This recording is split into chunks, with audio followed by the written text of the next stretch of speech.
All right, we are live. I believe we're live. We should be live.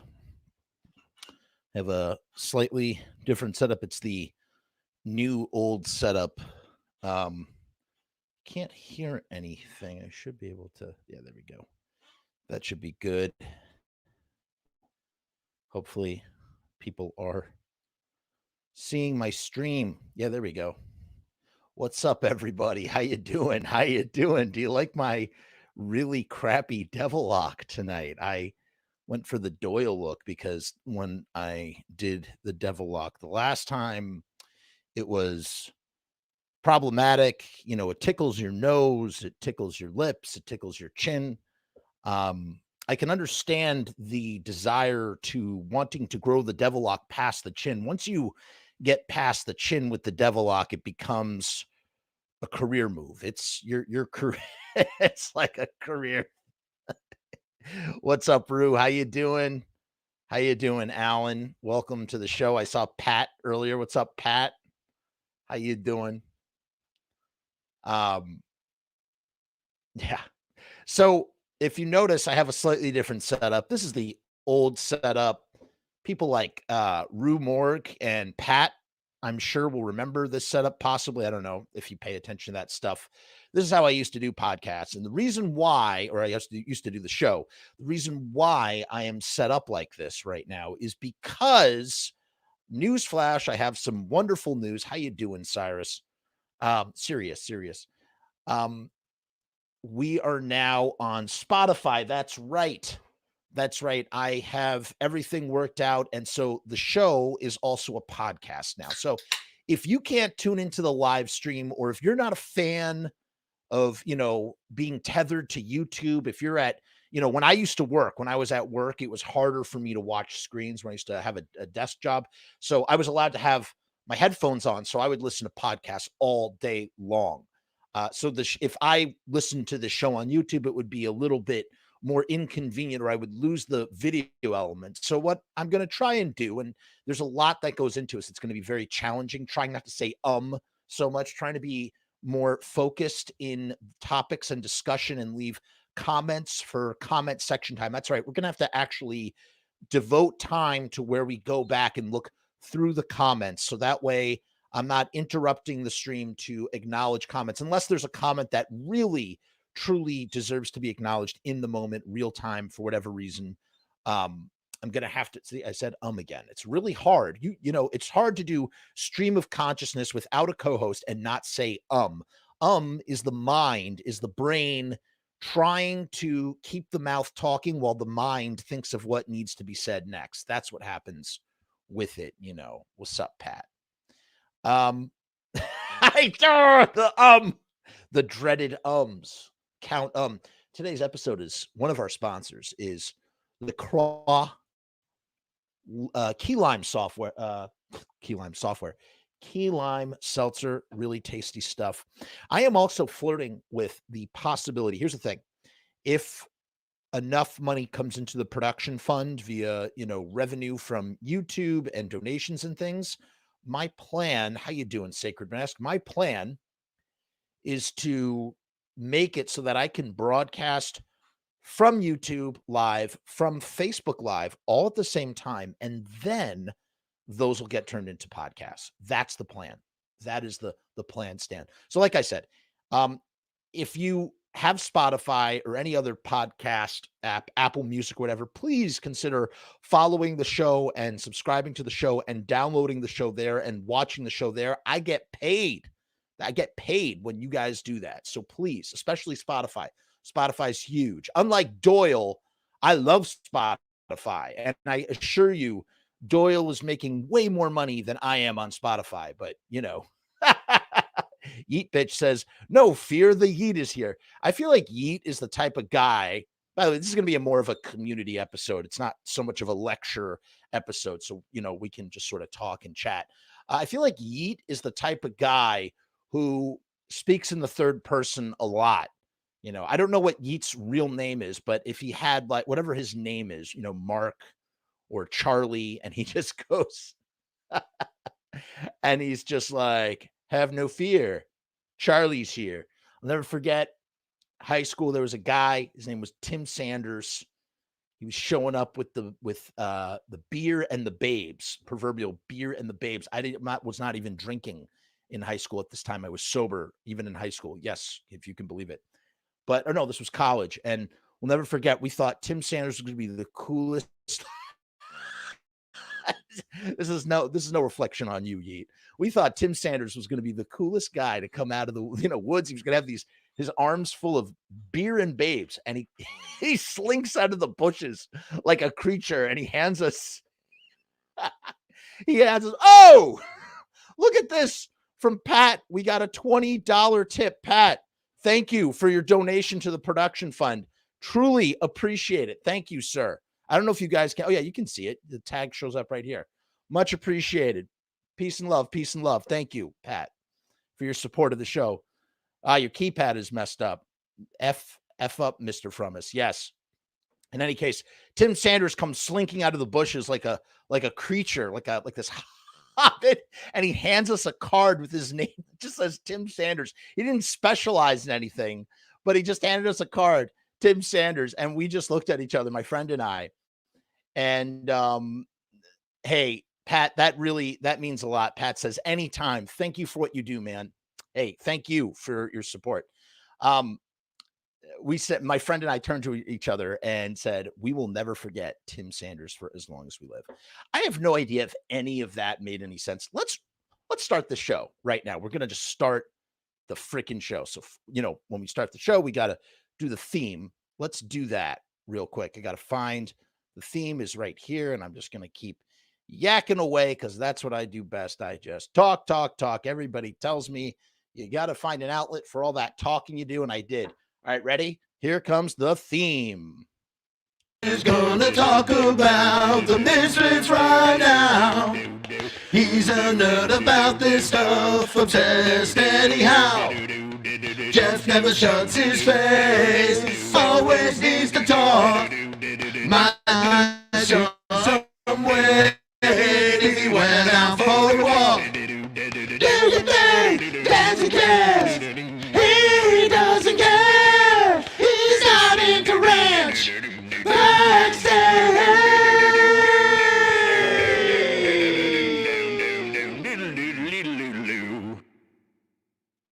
There we go. So that was that. Poor Yeet. I was, Yeet. I don't think that whether that reflects you well or not.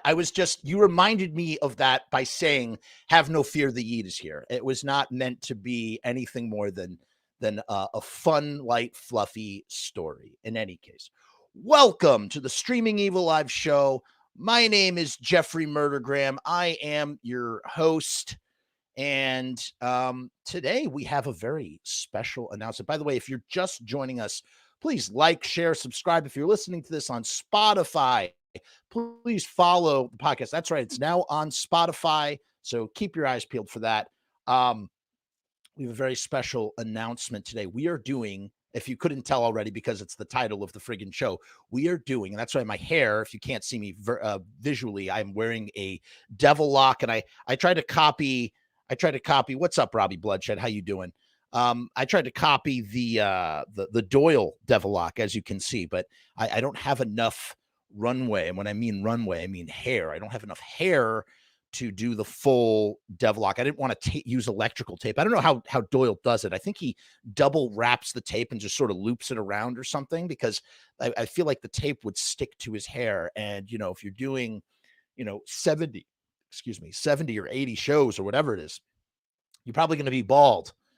You're going to be bald. You're going to start looking like other members of the Misfits at some point, pulling the hair all the way from the back, and whatnot.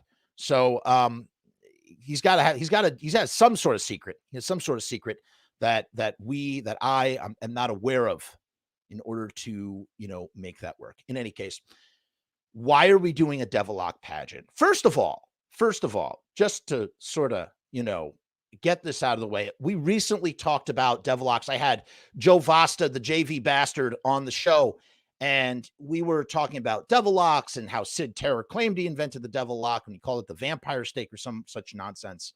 We did a whole episode, but we never really went for like a hard definition of what a Devilock is. We talked about the angel lock, which is something that I think I invented it right on the air. Just literally just invented this angel lock concept. But what is an actual Devilock? Well, for the purpose of this episode, to be definitive on the definition, we are going to go to the Wikipedias of it all, and we're going to read about what the Devilock is. By the way, I just want to note that this is a sub-Wikipedia article for human hair. That's right. You can find the Devilock. It says head styles. It has the afro, afro puffs, asymmetrical haircut, bald, bangs, beehive, big hair. So all the different like styles. You have a pompadour, punch perm, Princeton, all the different styles you could imagine. The quiff, the Q, the rat tail, the razor cut. And right there under D, the first D is Devilock. That's right. So the Misfits haircut is amongst historical Christian hairstyles. The high top fade, the shag, the shape up, the shimada, the short back and sides, the short brush cut, short hair, spiky hair, straight hair, every single haircut you can imagine. And here is the Devilock. So what is the Devilock? Well, it says it right here. The Devilock is a hairstyle created by Misfits bassist Jerry Only in the late 1970s. In an early 1980s interview, Only claimed that the Devilock was based on the tidal wave hairstyle seen amongst the 1970s skateboarding communities. Although I think that I would correct Wikipedia right now and say that Jerry was actually copying, the 50s Superman S sort of curl thing, which he's also stated in interviews. But whatever, for the sake of this Wikipedia article, we're just going to say the 1970s skateboarding communities were rampant with this hairstyle. In the same interview, former Misfits vocalist Glenn Danzig explains that his version of the hairstyle developed from an imitation of Eddie Munster's hairstyle, which Eddie Munster kind of had the wolf man, because he's supposed to be kind of like a wolf boy. So Eddie Munster has more of a wide triangle. I don't know how you would describe it, an equal-sided triangle pointing downward sort of situation. By the way, how do I sound on the mic? Someone give me a thumbs up. Let me know how this is sounding. Is the signal good? Do we have good fidelity? This is important for our transition to Spotify. So yeah, he said it was Eddie Munster's hairstyle. A style similar to the Devilock was sported earlier. For instance, the Safari's cover picture of Gum Dip Slicks, well, we should look that up too, in 1964 shows a member ... of the band with a Devilock-like quiff. As did the guitarist for the contemporaneous Torpedoes of Bustin' Surfboards fame. Oh, great. I'm so glad to hear that. Rue says the audio is good, and Sacred says nice production. I'm loving it, guys. Thank you so much. Thank you, Amy. Glad to hear it. That makes me a happy camper. I just feel like I hate the way this dips down. I hope we're not getting any mic noise as I'm handling this. I really should get one of those professional mics, but listen, we do things DIY on the show. That's how we roll. I hope my or I got to shut up about this. We got to keep going. Keep rolling, Jeff. Keep rolling. So what is the Gum Dip Slicks photo look like? Let's take a look, shall we? All right. Here, let's go to the images section. The Gum Dip Slicks. Do we have a picture? The original Safaris. I'm not seeing. Oh, here we go. Yeah, okay. It's like so small. It's like Squiggy from Laverne and Shirley or whatever. Look at this. Here it is right here. You can kind of see it here. I'll make my screen a little bit bigger. And you can see the guy all the way to the right or left. You see where my clicker is? I can't tell if this is your right or left, but you see he has a tiny little thingy sticking out. I wouldn't even call that a proto Devilock. I would call that something else. And Amy digs the Devilock. Mr. Red says the audio is great. Thank you, Dudley. Hey, what's up, Mr. Red? Mr. Red likes the Devilock, and fuck Michael Graves, the pseudo-Christian fundamentalist, homophobic bigotry, and let's not forget Poser. Ha ha ha. We don't even need to talk about him. We've said everything that I have to say about Michael Graves is available on a recent video that I uploaded. Go check it out. I have nothing more to say about Michael Graves unless him or Artie say something. My offer is on the table for Artie, but I think he's too much of a chicken. In any case, whoa, trying to get those YouTube beef ratings up. So yeah, so that's what the proto Devilock that they're saying is. And then they say they say quiff. Now, what is a quiff? Let's take a look at a picture of a quiff when comparing it to the Devilock. The quiff. Where is it? Where is it? I'm not seeing it. We're gonna boost our sizes real quick so we can determine what we have here. I guess this is a quiff right here. It kind of looks like a soft serve ice cream thing kind of going on. Like anybody who knows who Jimmy Neutron is.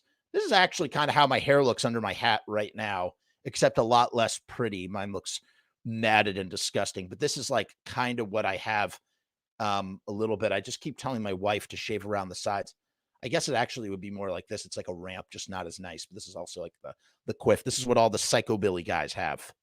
You know what I'm saying? All the psychobilly guys have that. Um, so that's the quiff. What else does it say? What else does Wikipedia say? Um, and supposedly it was Steve Zing's mother who invented the term Devilock. Glenn's mother might have been the one. There was a lot of talk about who actually invented, and then supposedly the Devilock is from a tribe, is an indigenous hairstyle to a tribe in Africa who have devil locks. I've actually seen pictures of this tribe online. I thought Glenn was making that up in the Pusshead interview, but I saw a picture of it on Facebook. I was like, I'd be damned. I'll be damned. That's real. That's a real thing, or at least I don't know, maybe the photo. You never know with the fake stuff on Facebook sometimes. Misinformation runs rampant. In a Devilock, the sides and the back of the hair are kept short, while the front is kept long and combed forward. In the late 1990s, the Devilock experienced a resurgence of popularity in Asian markets that saw the hairstyle spread from punk rock to the mainstream culture. Okay, that I did not know. That I did not. I'm so glad we read this article. How about that? Following popularization in Japanese and Chinese rock groups, the hairstyle was appropriated by Nikirai Endo in his chain of retail clothing stores. The Devilock brand currently sponsors music events called Devilock Nights through Southeast Asia. All right, guys, we are learning something really nutso right now because I didn't know this. I didn't know this about like the Devilock or anything. Like I thought we said everything there was to say. I thought I was being super redundant trying to pad the runtime when discussing this, but we're actually learning something here.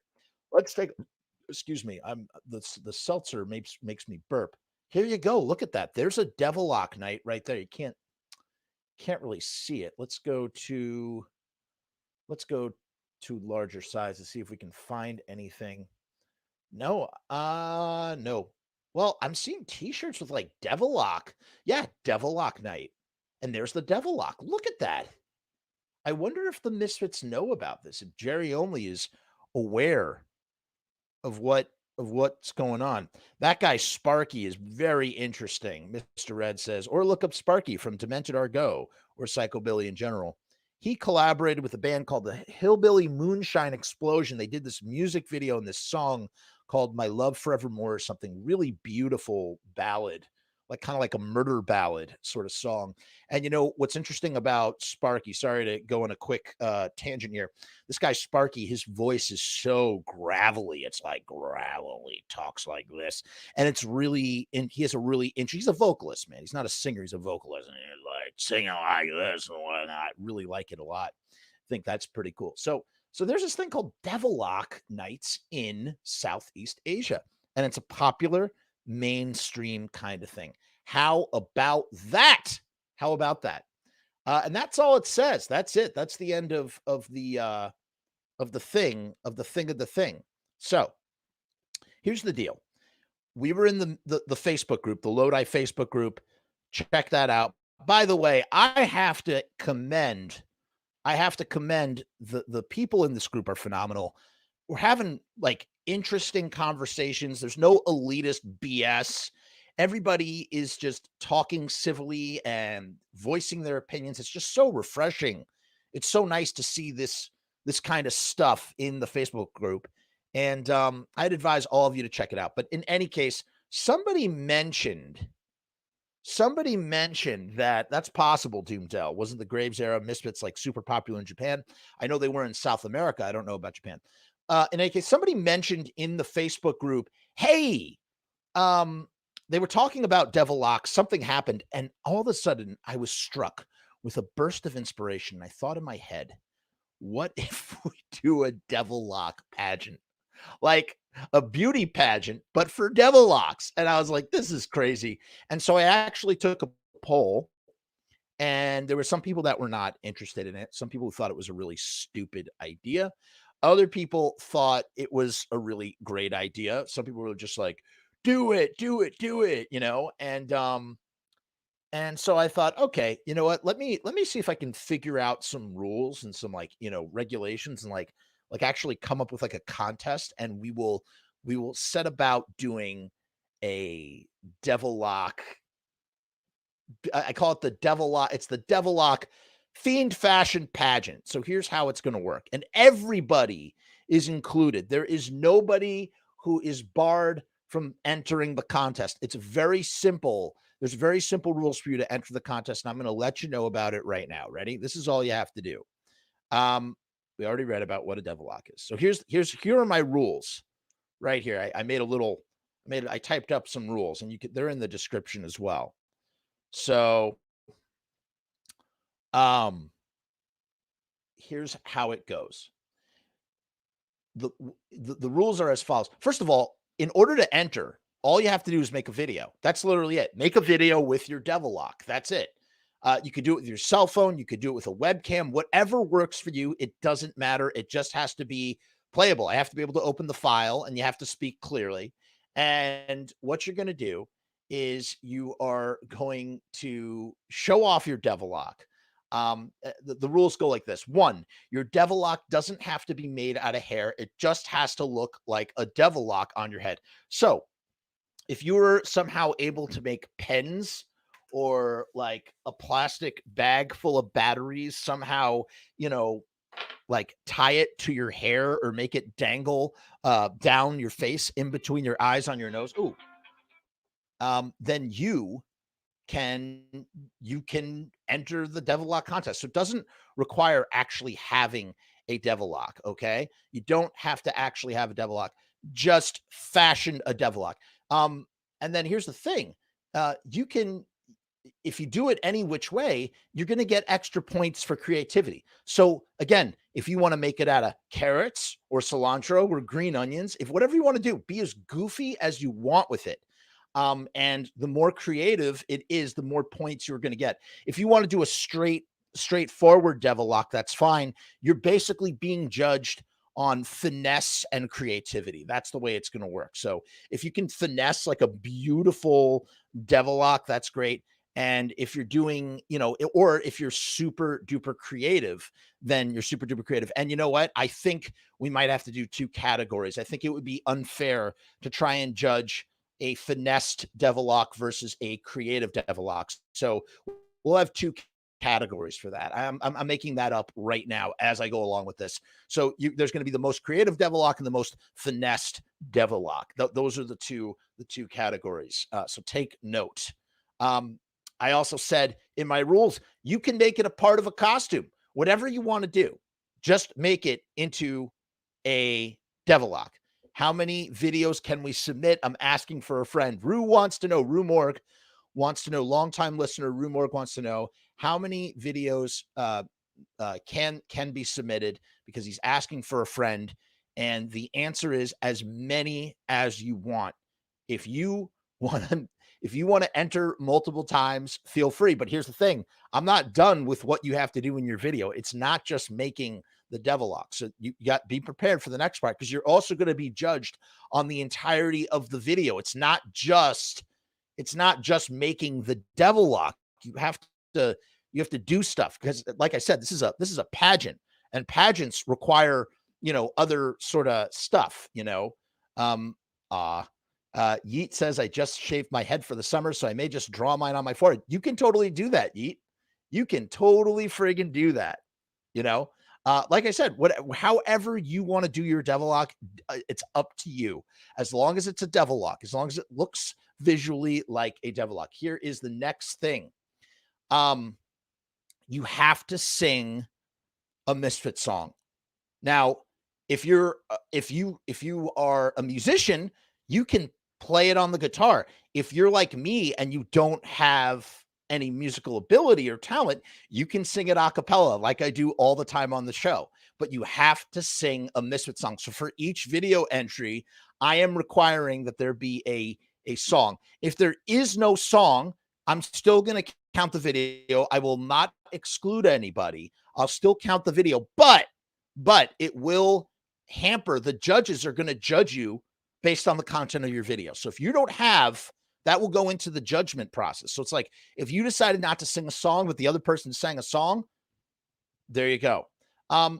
And again, the song is a Misfit song, your favorite Misfit song. And I'm going to extend that. It's not just Misfits. It could be Misfits, Sam Hain, or Danzig. And bonus points. It has to be a different style of music. If you can sing it in a different style of music, that would be really stupendous. So if you want to do an opera version of Skulls like this, the corpses all hang, headless and limp, bodies with no surprises, and the blood drains down like devil's rain. So you could do stuff like that, you know, or if you want to do beat poetry, like when I did Theme for a Jackal, and you just want to be like, dead daughter in the river, entrance gained by her liver, spit, theme for a jackal, spit. You could do that too. That's cool, man. However you want to do the song, you do the song. All I require is a song and a Devilock in your video. Here's the third part. The third thing that I want to do.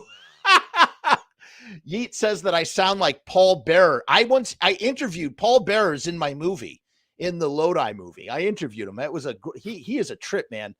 Really, really nice guy who was very generous with his time. I came down to place of his employment, and he did an interview. I can't wait to rewatch that one. It's gonna be great. Here's the third element, which I'm not sure if I mentioned. So Sirius Von Crow is asking, can it just be played on guitar without singing? If you listen, I'm not going to force anybody to do anything that they do or do not want to. You can submit without a song. However, the judges are going to take that into consideration when they're deciding who the winner is. And we're going to get to what the prize is going to be. There's going to be a prize. Yeah. But that's entirely up to you and your comfort level. I'm not going to force you guys to do anything that you don't want to do. So the last thing that I'm asking of for this video is to talk about, kind of like with the pageants, the beauty pageants, they have to like say like, what I would do if I like could, what I would do if I ran the world or something like, I guess it's like character building. I don't know what it is. We're like, I'll solve world hunger, blah, blah, blah. For this pageant, all you have to do is talk about how you got into the Misfits. That's what I want. I want your Misfits origin story, how you discovered the Misfits, Sam Hain and Danzig, and how it made you feel. That's it. Very simple. Try not to, don't be like me and talk for like 15 minutes about it. Keep the video short, people. These videos, we don't want them to be longer than, 5 to 7 minutes. I don't know. At most. So it's a quick story. You do your song and you show off the hairstyle. Okay. That's what I want you to do. And you're going to send your entries to videobusinessmedia@gmail.com. You can use Google Drive. You can use WeTransfer. You got to send me the file. If you don't send me the file and I can't play the file on the show for the next week's show, then you're disqualified. Okay. Maybe we should make it for 2 weeks. We'll do for 2 weeks. That's what it is. You have 2 weeks to do this. So next week is going to be a different show. And the show after that is going to be the second part of the pageant. So you got to email this email address. You see, videobusinessmedia@gmail.com. All right. Wow. Jack Kerouac. That is, I think that's a compliment. I don't know. I've never listened to Jack Kerouac talk, so I don't know. Mr. Red says, I kind of sound like Jack Kerouac. Raphael asks, Misfits opera. Cool. Yeah, exactly, dude. Raphael asks, where can we find the complete interview in which Rollins recommended the 12 hits from hell, uh, other than that of your video?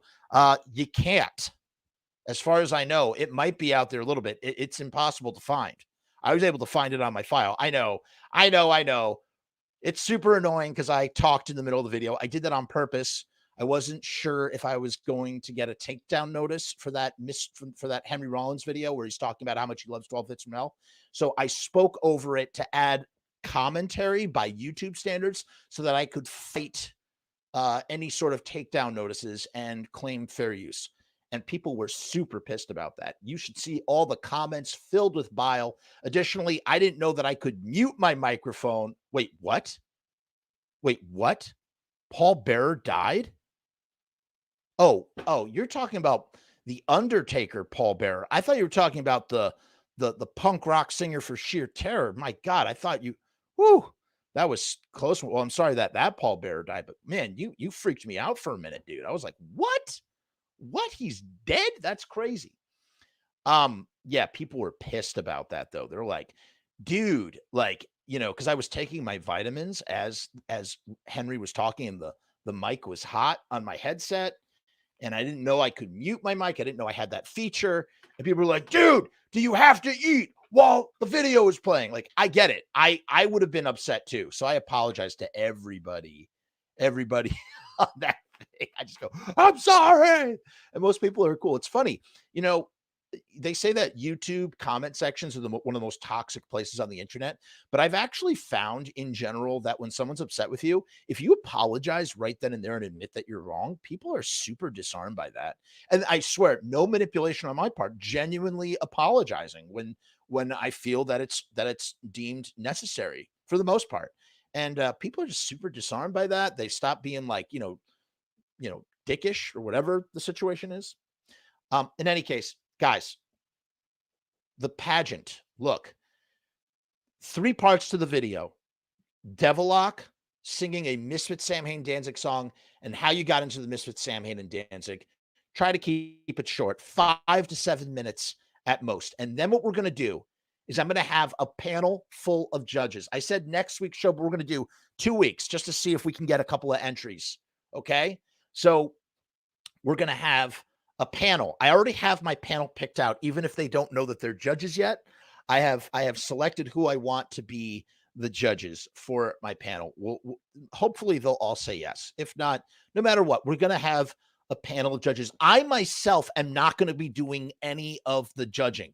No judging from me. Why? Because I think it would be better if I was just the MC. I don't want, for a lot of reasons, I think it would be for the best if I'm not one of the judges. I want to leave this. I want to be completely unbiased in the judgment process here.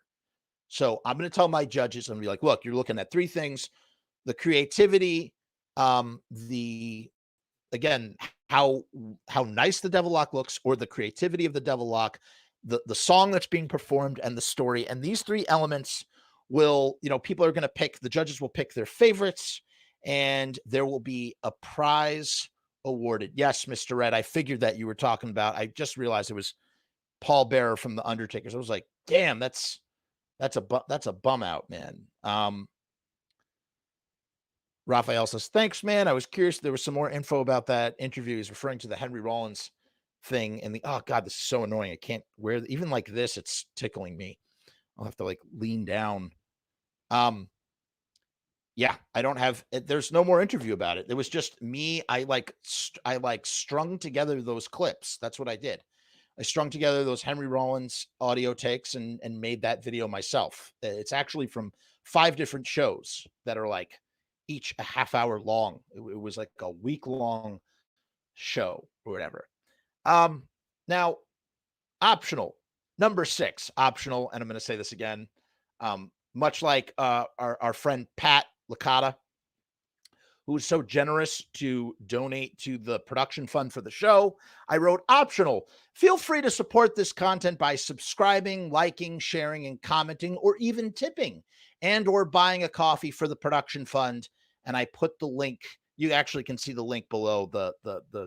There's a tiny URL, and in the description below, there's ways to donate to the thing. Right, exactly. Pat said it best. It's for the kids. It's for the kids. Uncle Jerry, it's for the kids.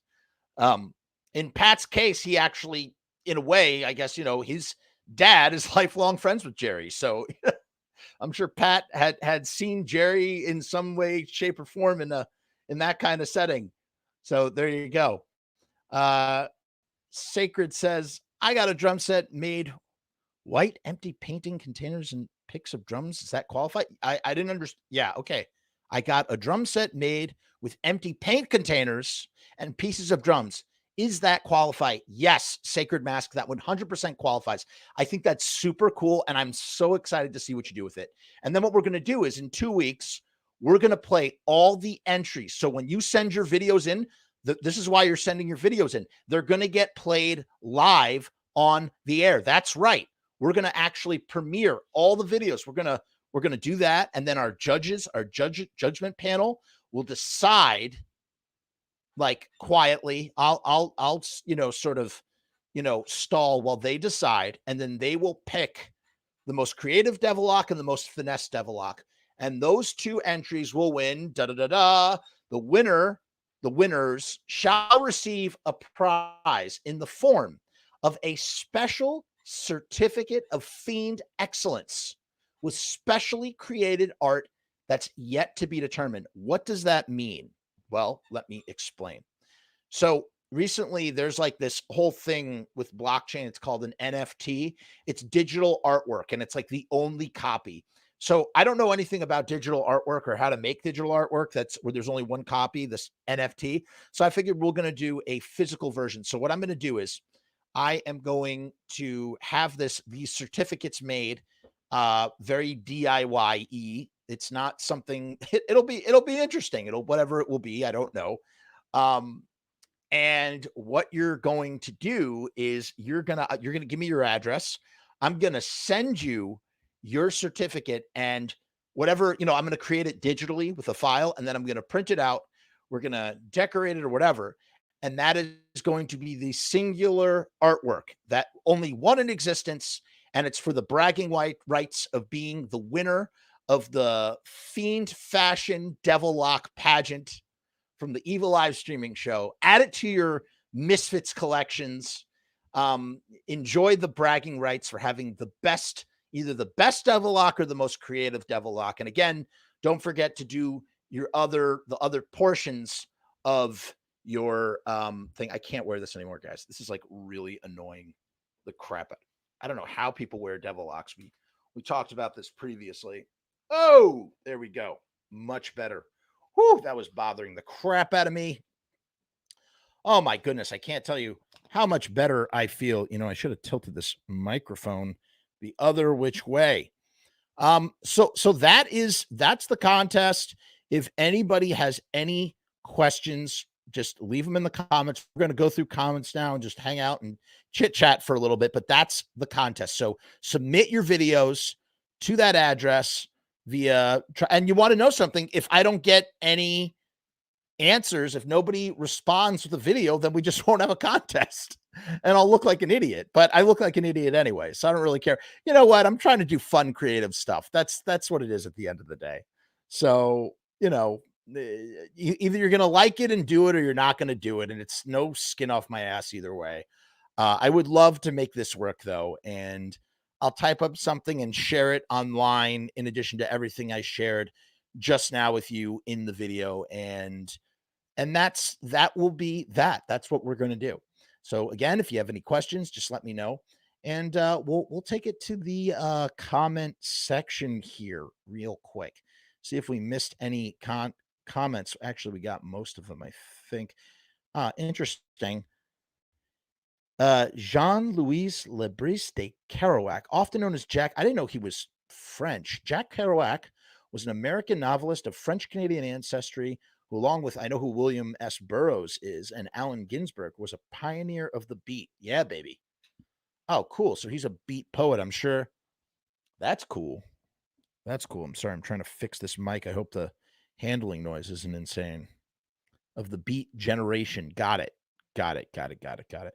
Yeah. So listen, I really am excited to see what Sacred Mask is going to do, because he's got a drum set that he's going to use to do his Misfits Samhain Danzig cover. And again, the more offbeat song, like if you do like do Macabre from Samhain as a rap song.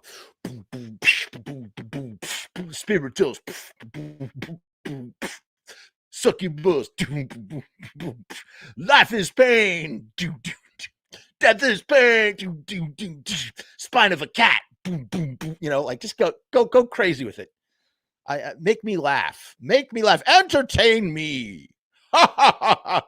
Chelsea Anna says that Danzig is playing more Misfit shows in Mexico only. It's on the official site. Wasn't that canceled? That's back on, Chelsea? Is that official this summer? Wow. I mean, I hope so. That would be really cool. Doom Dell says that they are actually excited for this. I hope you're talking about the Fiend Fashion Devilock Pageant. If so, that makes me happy. Mr. Red says to Chelsea Anna, Mexico loves the Misfits and even Danzig. Hell yeah. Stoker asks, so who had the best Devilock? Oh God. Is this turning into a repeat of the other episode? Who had the best Devilock? You know, I think Doyle in 1983 had the best Devilock, man. He had a really great Devilock. And I think Jerry had a good Devilock. You know what? I like Glenn Danzig's Devilock in 1979, like 1980, 1979, when it was just like this big, like thick tuft. He really had a Wolverine sort of thing going on, and it just came down to a point. So I think that is actually my most favorite of Devilocks personally, but that's just me. I don't know about you guys. What else can I tell you? The Screaming Jay Hawkins video is still coming along. This is just like when I was doing 1979. I keep plugging away. I keep chugging along. We'll see. We'll see how it comes out. I'm very excited. I hope it's as good as hope I'm not hyping it up. Stoker says Erie's Devilock was good too. Yes, I liked Erie's Devilock. Erie had like a vamp. He brought the Dracula hairstyle going on. And yes, I agree. Dr. Chud had the most atrocious hairstyle Devilock ever. I don't know if he was bald by then, but at some point he was gluing on his hair, much like Graves would do in one of the, not in the aughts. He would glue, they would glue strings of hair on their heads. And so Chud would glue his Devilock on. I don't know if that happened in the 90s. But yeah, it was really kind of like a wiener lock. Always was. No matter my feelings on that guy, it was not a good Devilock. Other news, I'm almost through with that Bobby Steele interview. No updates from last week. It's the same sort of thing. This is very exciting. I don't know what's going to become of this, but I recently did one of my rants on Rent the musical. Yes, I like musicals. In addition to liking the music, Misfits, you can make fun of me, you can laugh at me, whatever. I don't care. I like musicals, so be it.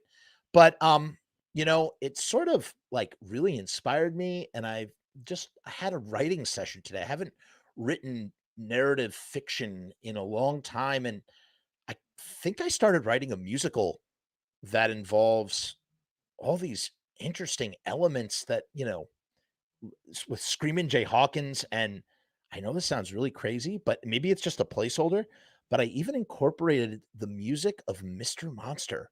I don't know why. I was thinking about Frankenstein, and then I thought, oh yeah, Little Frankenstein, like that song. And it just sort of got worked in there.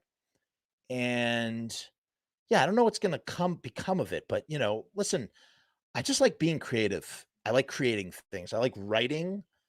And if something, doesn't become of it, I'm just happy that I got to exercise the opportunity to create something, that's why I like doing the show so much, because it's like the rawest form of creation. You just sort of spit it out into the ether. You broadcast it out. It is what it is. This is a more social episode. We're not really doing cold hard content information the way we are. This is kind of like just a sort of um what's it called? A battle royale, a brawl for all sort of thing.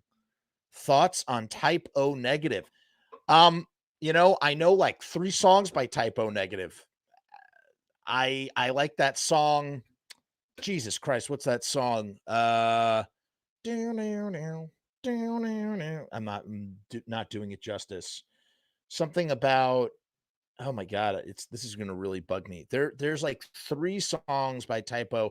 It's like gothy metallic goth. It's very interesting. They really do have a very interesting sound, because they are doing metal, but it's not like metal that's tinged with goth. They come at the metal, but through the goth sound. If that's like, they're not entering into goth territory from the metal they're making. They're entering metal territory from the goth that they're making, if that makes any sense. Zambot says Return to the Fly, a Misfits musical by Frumus. Return to the Fly. When I interviewed Calabrese, we were talking about Return of the Fly. They're like, or they were talking about on the back of the box. It's literally like Glenn was all out of song ideas. So he's like literally turned the VHS box over and was like reading what's on the back of Return of the Fly and making a Misfit song out of that. Maybe that should be, we kind of did a contest like that a while back. Maybe that could be its own contest in the future, a Misfits songwriting contest where you try to write a song like Glenn Danzig in the Misfits. That would be interesting. But let's see how the Devilock pageant goes. If the Devilock pageant goes well, we can talk about that as a future sort of thing. And like I said, whatever the thing is, the prize, it's not going to be something of value. It's just something of validation that you won the contest. The real fun, the real validation will be shooting the video, submitting it to me, and then we're going to look at it on air and have a great enjoyment as we learn about how people got into the Misfits, Samhain and Danzig. Rue says, speaking of cat turd, I love your video mix of cat turds, T-Rex dance. I must have watched it a dozen times. My wife and I definitely appreciate what you do. Thank you, Rue. Guys, Rue has been here since the beginning. I've never met Rue, but just over the year, he's just always been a presence on the live streams, and I really enjoy having him here. And he's just, I really do. I appreciate your support through viewership, Rue, and you rule, dude. You rule. Yeah, that was a fun video to make. For anybody who's not aware, I made a video recently about cat turds, and I did it because somebody who used to be, somebody explained to me very recently that, that things were being said about me. And so I thought, wow, what an opportunity to remix a video and make a techno song and yada, yada, yada. And I couldn't make a techno song. I needed some help. Shout out to Hash Golem, who helped me with my techno video. I didn't address it last week because it dropped on the same day that I made it. And I just didn't even want to like bring attention to it. It was just a goof, man. I was just having fun. As you can see, I don't know if you can tell, the green screen is still set up back here. And I'm thinking, StreamYard has green screen capabilities. So I'm thinking about actually pulling the green screen up and sort of making this feel more like a studio. So who knows? We'll see what happens with that. But yeah, I invited what's his face, his minion onto my show, Pizza Punk, not because I genuinely want to have him as a guest, but because I think that it would be really funny to civilly debate him and sort of like tear his world down with my words. It's good internet drama, fun internet drama, kids. That's all it is. Nothing other than that. Black Number One, that is a Typo Negative song. I guess the rest of the show we're just going to do comments. It'll be a comment show, at least for a little while. No holds barred, free for all. That's right. Are you referring to Typo Negative's Christian Woman or Black Number One? Mr. Red, it's neither. It's a song about I hate myself, or You know what? I'm going to look. It's in my Spotify playlist. Guys, if you ever want to know what I'm listening to, here, let me see if I can pull this up actually. If you ever want to see what music I'm always making recommendations to you guys, so I might as well, turn you on to my playlist. If you're interested, not, you don't have to, nobody has to, check this out if you don't want to, but I figure, hey, why not? Why is this turn on all activities? Skip. Don't want to do that. I'm logging back into this is too complicated. I can get to Spotify from here. Here we go. Here's Spotify. Check this out. Let's see if we can find it. This is my go-to. No, it's not Everything Dies. Currently taping Cat to my head. Dude, if you do that, man, that's the type of creativity I'm talking about. That's what I'm looking for, Jay. That would be really, really funny. Truly. I'll bring your world down in hell. Huh. Everything Dies. Nope, that's not the name either. Would love to know my playlist. Okay, Mr. Red, I'm going to share it with you guys right now. So here is my Spotify for anybody who cares. It's like, Jeff, nobody gives a shit about your Spotify. Fair enough. I wouldn't give a shit about someone else's Spotify, but since this is my show and we're just sort of here, I'm going to show you my Spotify. So here's my Spotify. As you can see, look, check this out, man. There's From Us. There it is. There it is, guys. So go and give it a follow. Let me see if I can share it from here. How can I do that? Here we go. Share, copy, show link. Here you go, guys. Give it a follow right here. I'm posting it right there. This is so annoying. This thing is so fucked. There we go. I hope this is not. Yeah, there we go. There it is. There's the link. So click that and you can follow the From Us podcast. So, Pizza Punk and the Lodi show are both under here, and they are just sort of, if it's a Pizza Punk show, it says Sam Hain and Iggy Pop guitarist Pete Damian Marshall is Pizza Punk, or Ramones tour manager Monty A. Melnick is Pizza Punk. I'm going to keep putting them up there. And if it's a Misfits podcast, like what we're doing here, this is literally the live show. And by the way, you're going to get upset with me, but don't get upset with me. This is literally just the audio from these streams. So I may be talking about something visually that's not there in the audio or described in the audio, but for the most part, it should still function as a podcast. So check it out. But everything is I did this on purpose. I wanted everything to be under the From Us banner. I didn't want to make multiple things. I didn't want people to get lost. If you search my name, just like my YouTube channel, search my name and you will find my podcasts and stuff. That's all you got to do. Not really horror punk. I mean, dude, I'm not a horror punk. That's the funniest thing about me and everything. And even though I've associated with many different horror punks and horror punk bands and knew all those guys, I'm not, me personally, I'm just a guy. I'm just a dude who's into a lot of shit. I don't personally do horror. I mean, there's some horror punk stuff that I really enjoy for sure, but I'm not like, horror punk is not my go-to thing. I'm sort of, and I hate those guys that are like, I listen to everything, but I do have a very eclectic taste. I'm all over the map. I love Grateful Dead. I love friggin' Lou Reed. I love X. I love the Ramones. I love the Misfits. I love TSOL. I love the Pixies, the Stooges, Sublime. I'm a huge Beatles fan. So I'm all over the place. But this is my mix, and it's ever evolving. So if you ever want to know what I'm listening to or join in the party, this has 834 songs. It's 44 hours. It's currently running at 44 hours and 25 minutes. I'm putting it here in the link as well. That's my playlist, guys. And I just keep adding songs to the playlist, and you can really see a wide variety of all the stuff that I listen to that's available on Spotify. So check that out. It's called the Music Sampler. When I'm writing like, screenplays and stuff, this is what I listen to. When I'm driving in the car, this is what I listen to. And I just keep adding songs to it. And it's just an ongoing playlist. And you have to listen to it on shuffle. You do not listen to this sequentially. It's meant to be shuffled. So shuffle the crap out of it. I love the Cramps, dude. Cramps are phenomenal. Great friggin' band. I was a teenage werewolf. Human fly. I'm a human fly. FBI.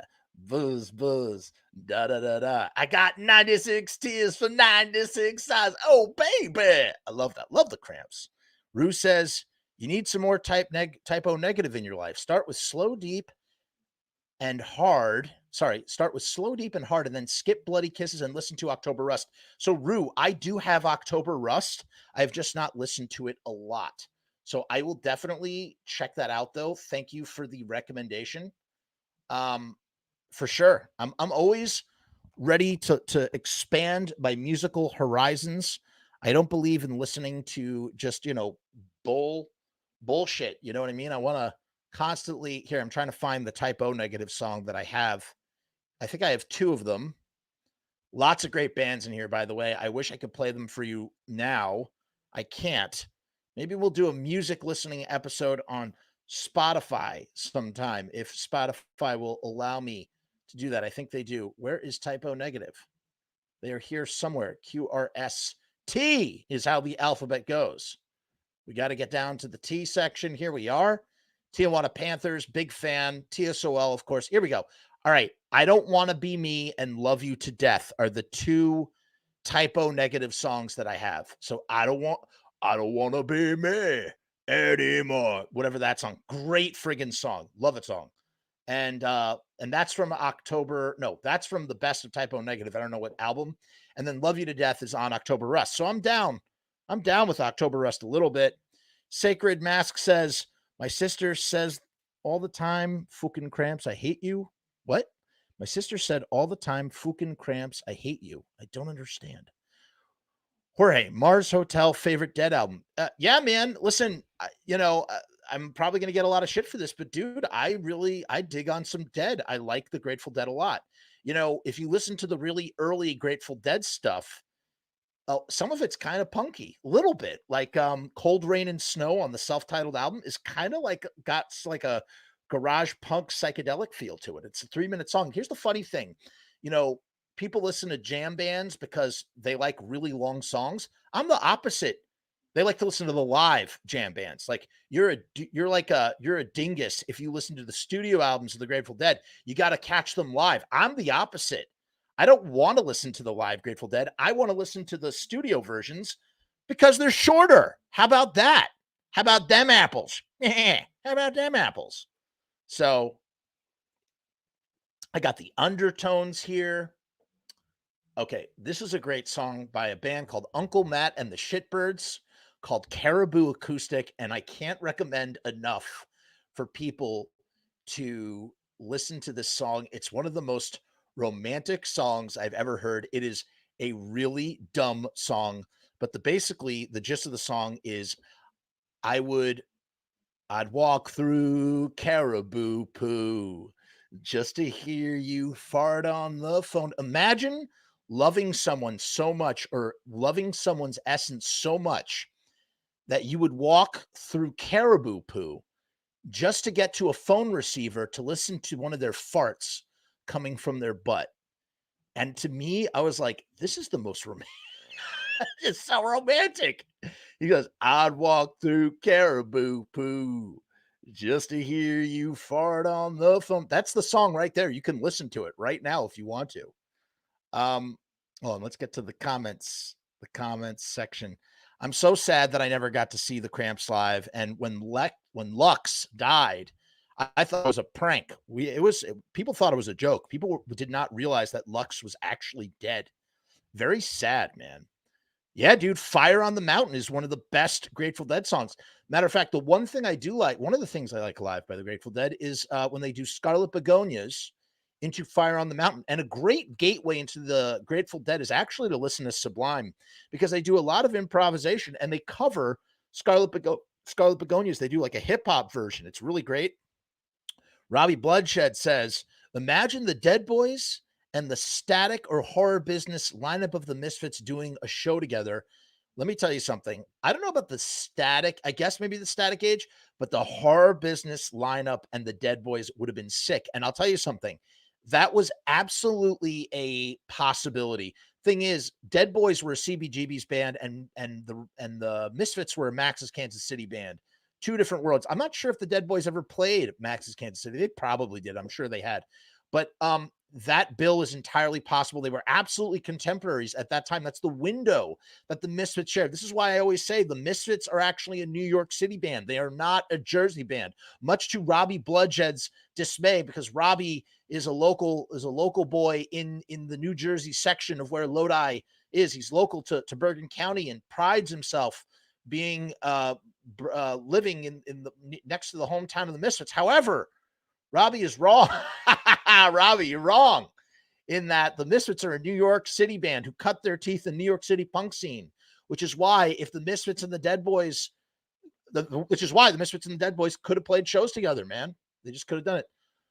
Loving You is like Loving the Dead. Great song. Is Jay, is that a typo negative song that I need to check out? I Don't Want to Be Me is on Life is Killing Me. It's a great album, probably my favorite. Okay, gotcha. I love I Don't Want to Be Me. I think it's a phenomenal song. And I can't even pretend to vocalize the guitar parts, but it's just like that, you know, that part where it's like, I don't want to be, I don't want to be me. I don't want to be me anymore. 1, 2, 3, 4. Down, down, down, down, down. It's like super, I don't know how to describe it. It's really great though, Chris. Really, really great. Robbie says, imagine if the tour went through. Steve Zing said that Gigi Allen called Glenn's house in 84 to open for Champagne. You know, Steve is going to be on Pizza Punk, and when he is, I'm going to ask him about this. I'm going to ask, Steve's going to be so sick of talking about the same stories over and over again, but I'm going to be very thorough when I talk to him and ask him questions. I'm going to ask him about Sam Hain with the Jabbers. And I'll tell you, that would have been a great friggin' show, man, because let me tell you something. I do not like Gigi Allen. I think Gigi Allen is garbage, like complete and utter trash. But there are two things about Gigi Allen that are absolutely redeemable. The first thing that is redeemable about Gigi Allen is that first album, Always Is, Was, and Shall Be, whatever it's called. And some of those early Jabber singles are untouchably phenomenal. Like, that's when Gigi Allen actually was trying to sing. He was also drumming on those albums, I believe. And he was actually trying to be a legitimate frontman. I don't think drugs had taken over the way that they would in later years, like the heroin and stuff. And so he's actually, you know, just singing these sort of punky poppy songs, and they're really great. They're simple, great songs. And the guitar player has chops. And so they're kind of doing almost Stooges-esque, you know, guitar licks with these very simple pop punk songs, but not like pop punk the way you think of like the Descendants or something. More like, I don't know how to describe it. Power pop, maybe? I don't know. I don't know if that's probably a terrible, terrible summation. Chris Spawn says, wait, what? Uncle Matt and the Shitbirds is Bam Margera's uncle. Shut up. No, it's not. What are you talking about? You're telling me that Uncle Matt is related to Bam Margera? Dude, I thought I just discovered this guy out of nowhere. All right, this is really funny. Are you sure about this? I think you need to explain yourself right now. And you know what's funny? Do you know how I didn't discover it for any other reason in that I was looking for Pixies songs, right?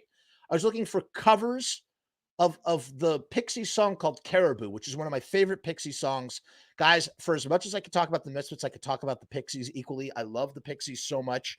And, you know, for all you guys that are into hard, loud music, there's nobody heavier than Black Francis. Nobody can scream. Not even Glenn Danzig can scream like Black Francis.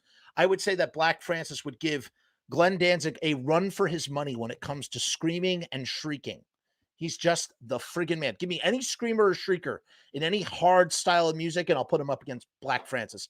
He'll crush it. Crush it. But my question is, so what happened was, I'm just searching for songs about, you know, Caribou songs, and that came up. I thought it was a Pixies cover, and it wasn't. It's just, I walk through Caribou poo just to hear you fart on the phone. Of course, I've heard of Gigi Allen. I've seen the documentary, and yeah, I mean, everything I just said, I think this is delayed comments. Speaking of jam bands and the Grateful Dead, what do you think of Fish? I hate Fish. I hate Fish. For everything I just said about like some of the redeeming qualities of certain jam bands, I hate Fish with a passion. I do, however, enjoy Slip Stitch and Pass is a okay live album. When I was in middle school and didn't know better, I bought Slip Stitch and Pass and enjoyed it. And there's a song called Tweezer, I think, off of A Picture of Nectar, and it sounds like a Minutemen song. Sometimes Fish can sound like the Minutemen, if you could believe it. And that's a good song. I can't deny. Zambot says, how about a late night horror show? Wait, what? How about a late night horror host show with the Crimson Ghost as the host? Lots of dry ice and paper mache castle walls. Are you just suggesting in general, or like Zambot? Please expand on this concept because it's intriguing to me. I want to know more. Give me more. Pitch me, man. Pitch me live on the air. Typo negative. Peter Steele, Green Man, RIP. Yeah, man. He died 1 year after Lux. Truly. Dead boys forever. Gigi was, yeah, that's one way to put it. Gigi was a unique person. That's one way to put it. I'll say that much. New Jersey band. It's Apples and Origins. He's talking about the Misfits. Yeah, Robbie. Whatever you say. Celebrate by the Nephilium. Are you talking about Field of the Nephilium, I believe? Numbro. I like that, Numbro. Let's go back to my playlist, though. I'll recommend more songs to you guys. That was fun.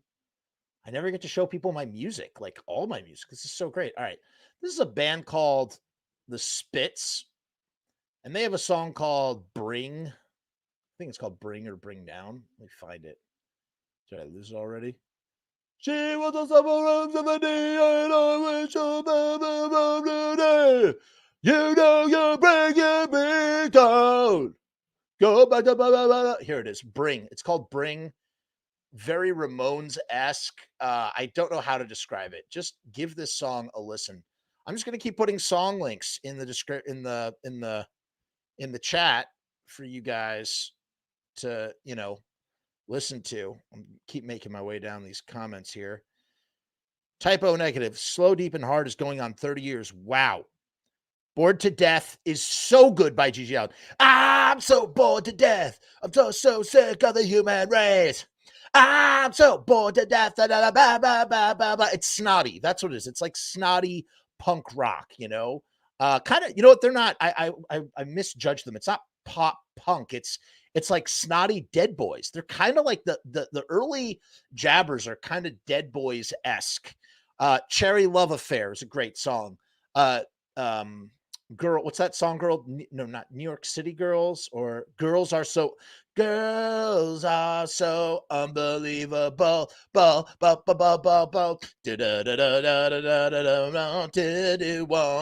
to anymore. Boom, boom, boom. And they're mixed really well too. Girls Are So Unpredictable is the name of the song. Girls are so unpredictable. You can't believe what they tell you. Unpredictable. They blow you away because girls are so unpredictable. So that's a good song. People pay more for background seats. I like Carnivore more than Typo or Negative. I've heard that. I've asked when I had Paris Mayhew from the Cro-Mags on Pizza Punk. Check out that episode. I said to him, what is a good Typo album to listen to? Even though I already had October Rust, I just wanted to see what he would say. He said, listen to the second Carnivore album. That was his response. So, yeah, dog. Caribou's great, but also Gouge Away. So you want to hear some dark Pixies.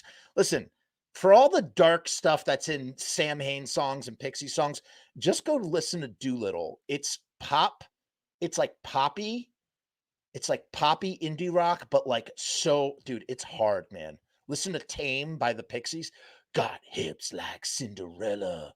Must have been having a good shame. Talking sweet about nothing. And then he just starts screaming, Cookie, I think you're tired. He's screaming Tame over and over again. But dude, you just can't imagine how loud he's shrieking it. Bam talked about it on Radio Bam years ago. He's talking about Uncle Matt and the Shitbirds. Wow. You're blowing my mind about Uncle Matt and the Shitbirds. This is crazy. Maybe I could talk like this. Would be very uncomfortable with my microphone setup. I have to fix it so that it's better than the way it is. Black Francis is a genius, man. Black Francis is a genius. Wow. Jace Shane says, I hung out with Kim and Kelly in Dayton The Deal Sisters rule. When was this? Was this during the heroin years, or were they sort of cleaned up? Like, you got to give me an era, Jay. I'm kind of curious to know. Yes, Kim is the shit. She's the best. So is Kelly. Japanese punkers, the Pen Pals do Here Comes Your Man Pixies cover. I'll have to check that out. Thank you, Zambot. Let's see what else I got here in my playlist. Okay, here's another band from the New York hardcore, just the New York punk scene. They're called the Sick Fucks. And they do songs like Insects Rule My World and Teenage Abortion, Spanish Bar Mitzvah, and Rock or Die. This is a great band. They're kind of like a jokey band. They feature Tish and Snooki, the two girls who would go on to they founded Manic Panic hair care products, and they had a shop on St. Mark's that overshadowed Natasha's shop. Natasha is the girl who went into business with the Misfits, selling their t-shirts on consignment when they first started the Misfits Fiend Club. But they have they're a great band. Tish and Snooki opened for the Misfits in 1979 or at the Irving Plaza show as well. So how about that? David Lovering is a very talented drummer, very technical. David Lovering is the drummer of the Pixies. And yes, I agree, man. Dude is a genius. That is he is a humble drummer, much like Ringo Starr. People always shit on Ringo Starr. They say, oh, Ringo, he plays so simply. But let me tell you something. Ringo, you know what makes Ringo the best drummer in the world? It's not because he can do everything that Dave Grohl can do, because he can't. Or whoever you consider to be a good drummer, John Bonham or whatever. What makes Ringo and David Lovering good drummers is their ability their restraint. They play to the song. They're songwriter drummers. They're not interested in frills. They're not Keith Mooning it. Keith Moon is great for other reasons. What they're doing is they're just simply playing in service to the song. Whatever the song needs, they're going to do. So for instance, in And I Love Her by the Beatles, all it is just like these two blocks tied together. I don't know if you can hear that. I give her all my love. I'm not doing it right, but it's like, that's all I do. And it's just like those wooden blocks, symbol things. And if you saw my love, you love her too.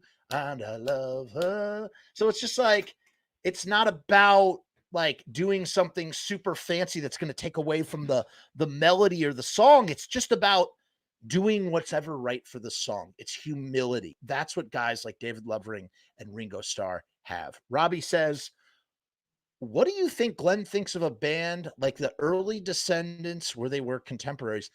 I don't know. I'm sure back in the Misfits, Sam Hain days, Glenn might have been like, oh yeah, they fucking suck, whatever. Oh, the Descendants.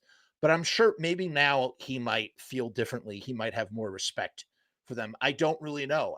That's a question I would ask to Steve Zing. Steve Zing would probably know that answer. We do know that Glenn is an admirer of Dave Grohl as a drummer, according to Devilman. So who knows? Who knows? Okay, Jay is down with some stuff. He knows the Spits. I'm going to recommend for you guys one of my all-time favorite albums. So, what is an album that I listen to all the time, like constantly, must have listened to it. One of my most listened to albums ever is an album called Blood Visions by a guy named Jay Retard.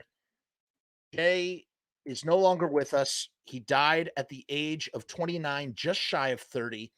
But Jay was one of the most prolific and talented songwriters of the music scene that he came up. He came up in the garage punk music scene, disciples of bands like the Oblivions and the Mummies. He made this album called Blood Visions. It's a solo album. It came out in 2006. Let's put it this way. In 15 years, he started at the age of 15 with his band called the Retards. He took on his last name, the Retard, the surname Retard, Jay Retard.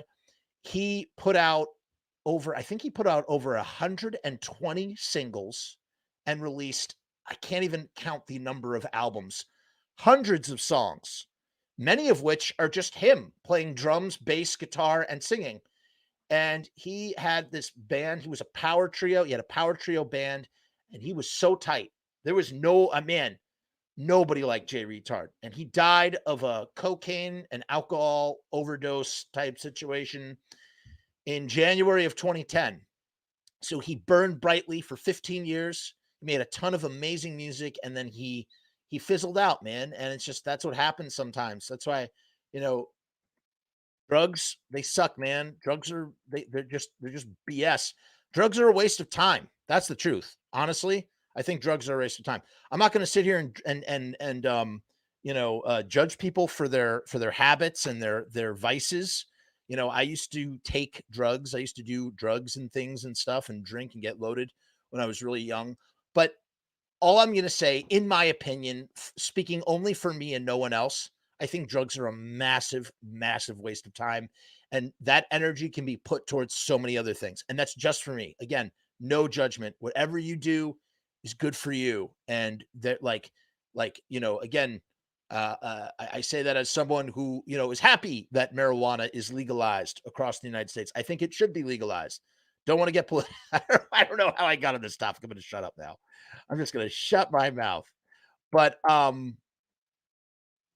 yeah, man, it's a shame about Jay. That's what I'm trying to say. It's just he has a song called "Oh, It's Such a Shame." Here's Jay live. This is an ode to Jay Retard right now. Hold on, if I can get the stupid thing. Oh, am I having production problems today, you guys? Production problems. Why is this stuck in a no man's land here? Let's try this again. Whoopsies. Is it because the screen? No, there's no reason for this not to work. There we go. Let's try it now. There we go. That's why.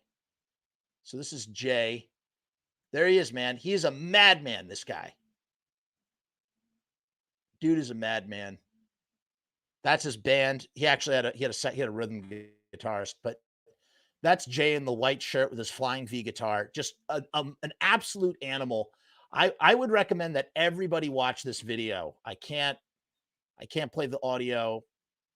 Actually, I probably could play the audio and get away with it, but I'm not going to. I'm going to put this in the box as well, because I think everybody should listen to Jay Retard and enjoy his incredible music.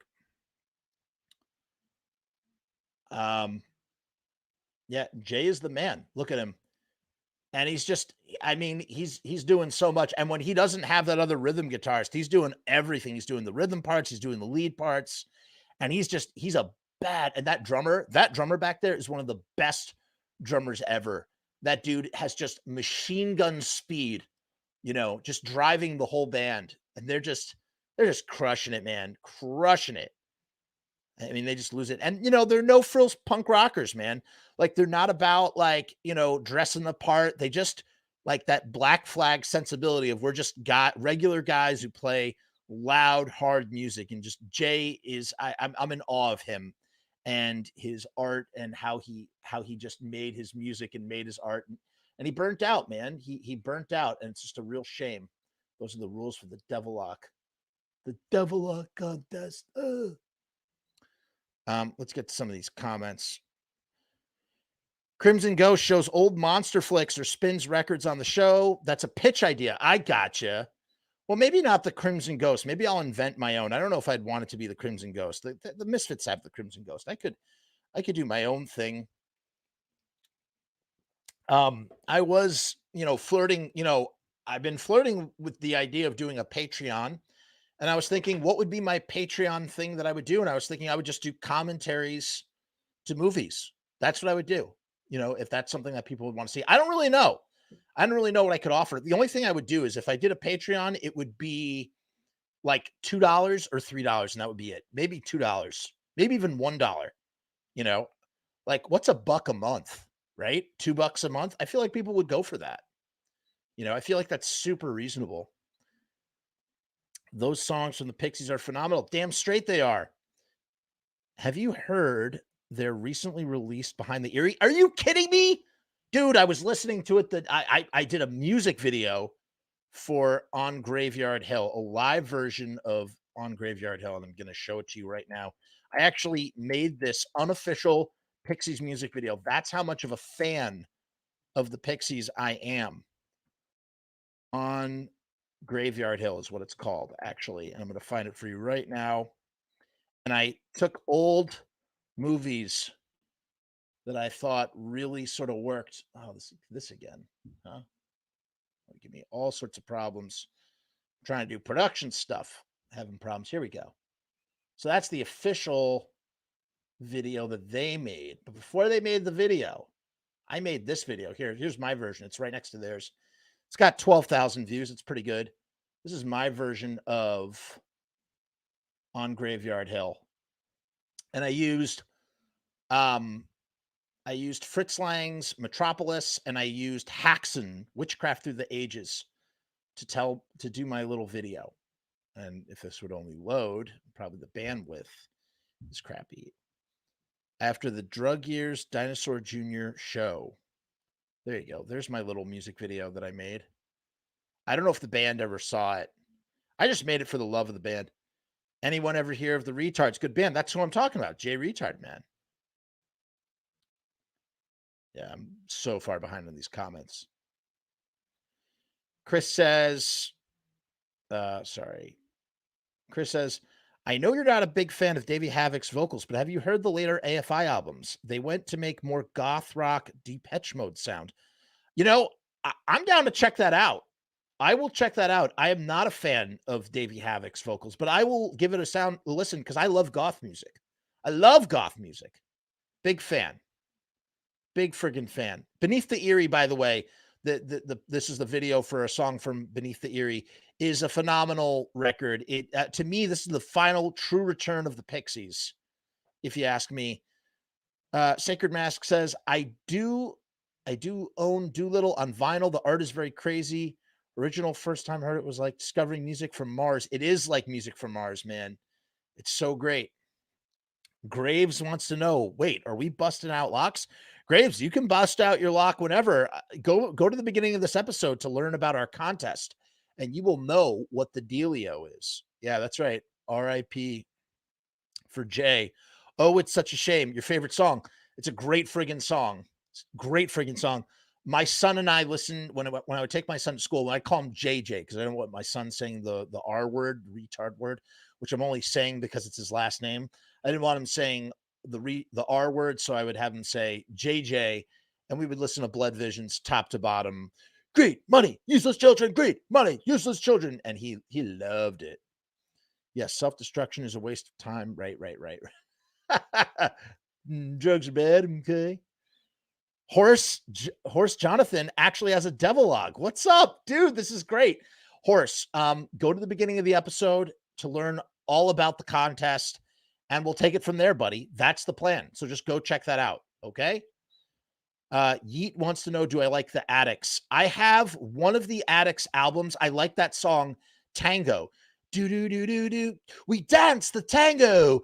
Do do do do do. Do do do do. Whatever. That's a fun. I like that song. That's a fun song. Establishing shot of the house. Glenn grew up at night. Zambot is still pitching me the show, the Crimson Ghost horror host show. Lightning flashes in the background. The camera pans through the tiny basement window. We see glowing from inside. Damn, Zambot, you're putting up a good case for this this pilot here. Mr. Red says Black Francis Los Angeles is a mind-blowing song. Mr. Red, actually, Mr. Red, by that time he was known as, Frank Black. He inversed his name. He became Frank Black, and he put out Los Angeles was the name of the album. But better than Los Angeles is Teenager of the Year. You got to check out Teenager of the Year. Fiddle Riddle, Headache, Old Mulholland, great friggin' songs. The first three Frank Black albums sound very much like Pixies. They're very Pixies-esque. As a matter of fact, because Frank Black is essentially the sole songwriter of the Pixies, Black Francis, you could say that the first three Frank Black albums are almost Pixies albums. Almost. Zambot still dissolve inside the basement. Camera pan through the cobweb. Covered covered toys that Glenn collected. Crimson Ghost pitch continued. I love it. Oh yeah, you did do that, dude. I fucking love that video. Wait, You know about this video, dude? You saw my Pixies video? Yeah. I see you put hacks on. Yeah, dude. Oh, I'm glad you like it. Thank you.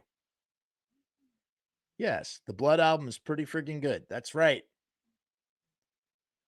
Um, Get Addicted is my favorite Addict song. Pumps me up. I'll have to check that out, Alan. I have not listened to it. Yeah, dude. It's all about Frank Black Headache. Great song and great music video.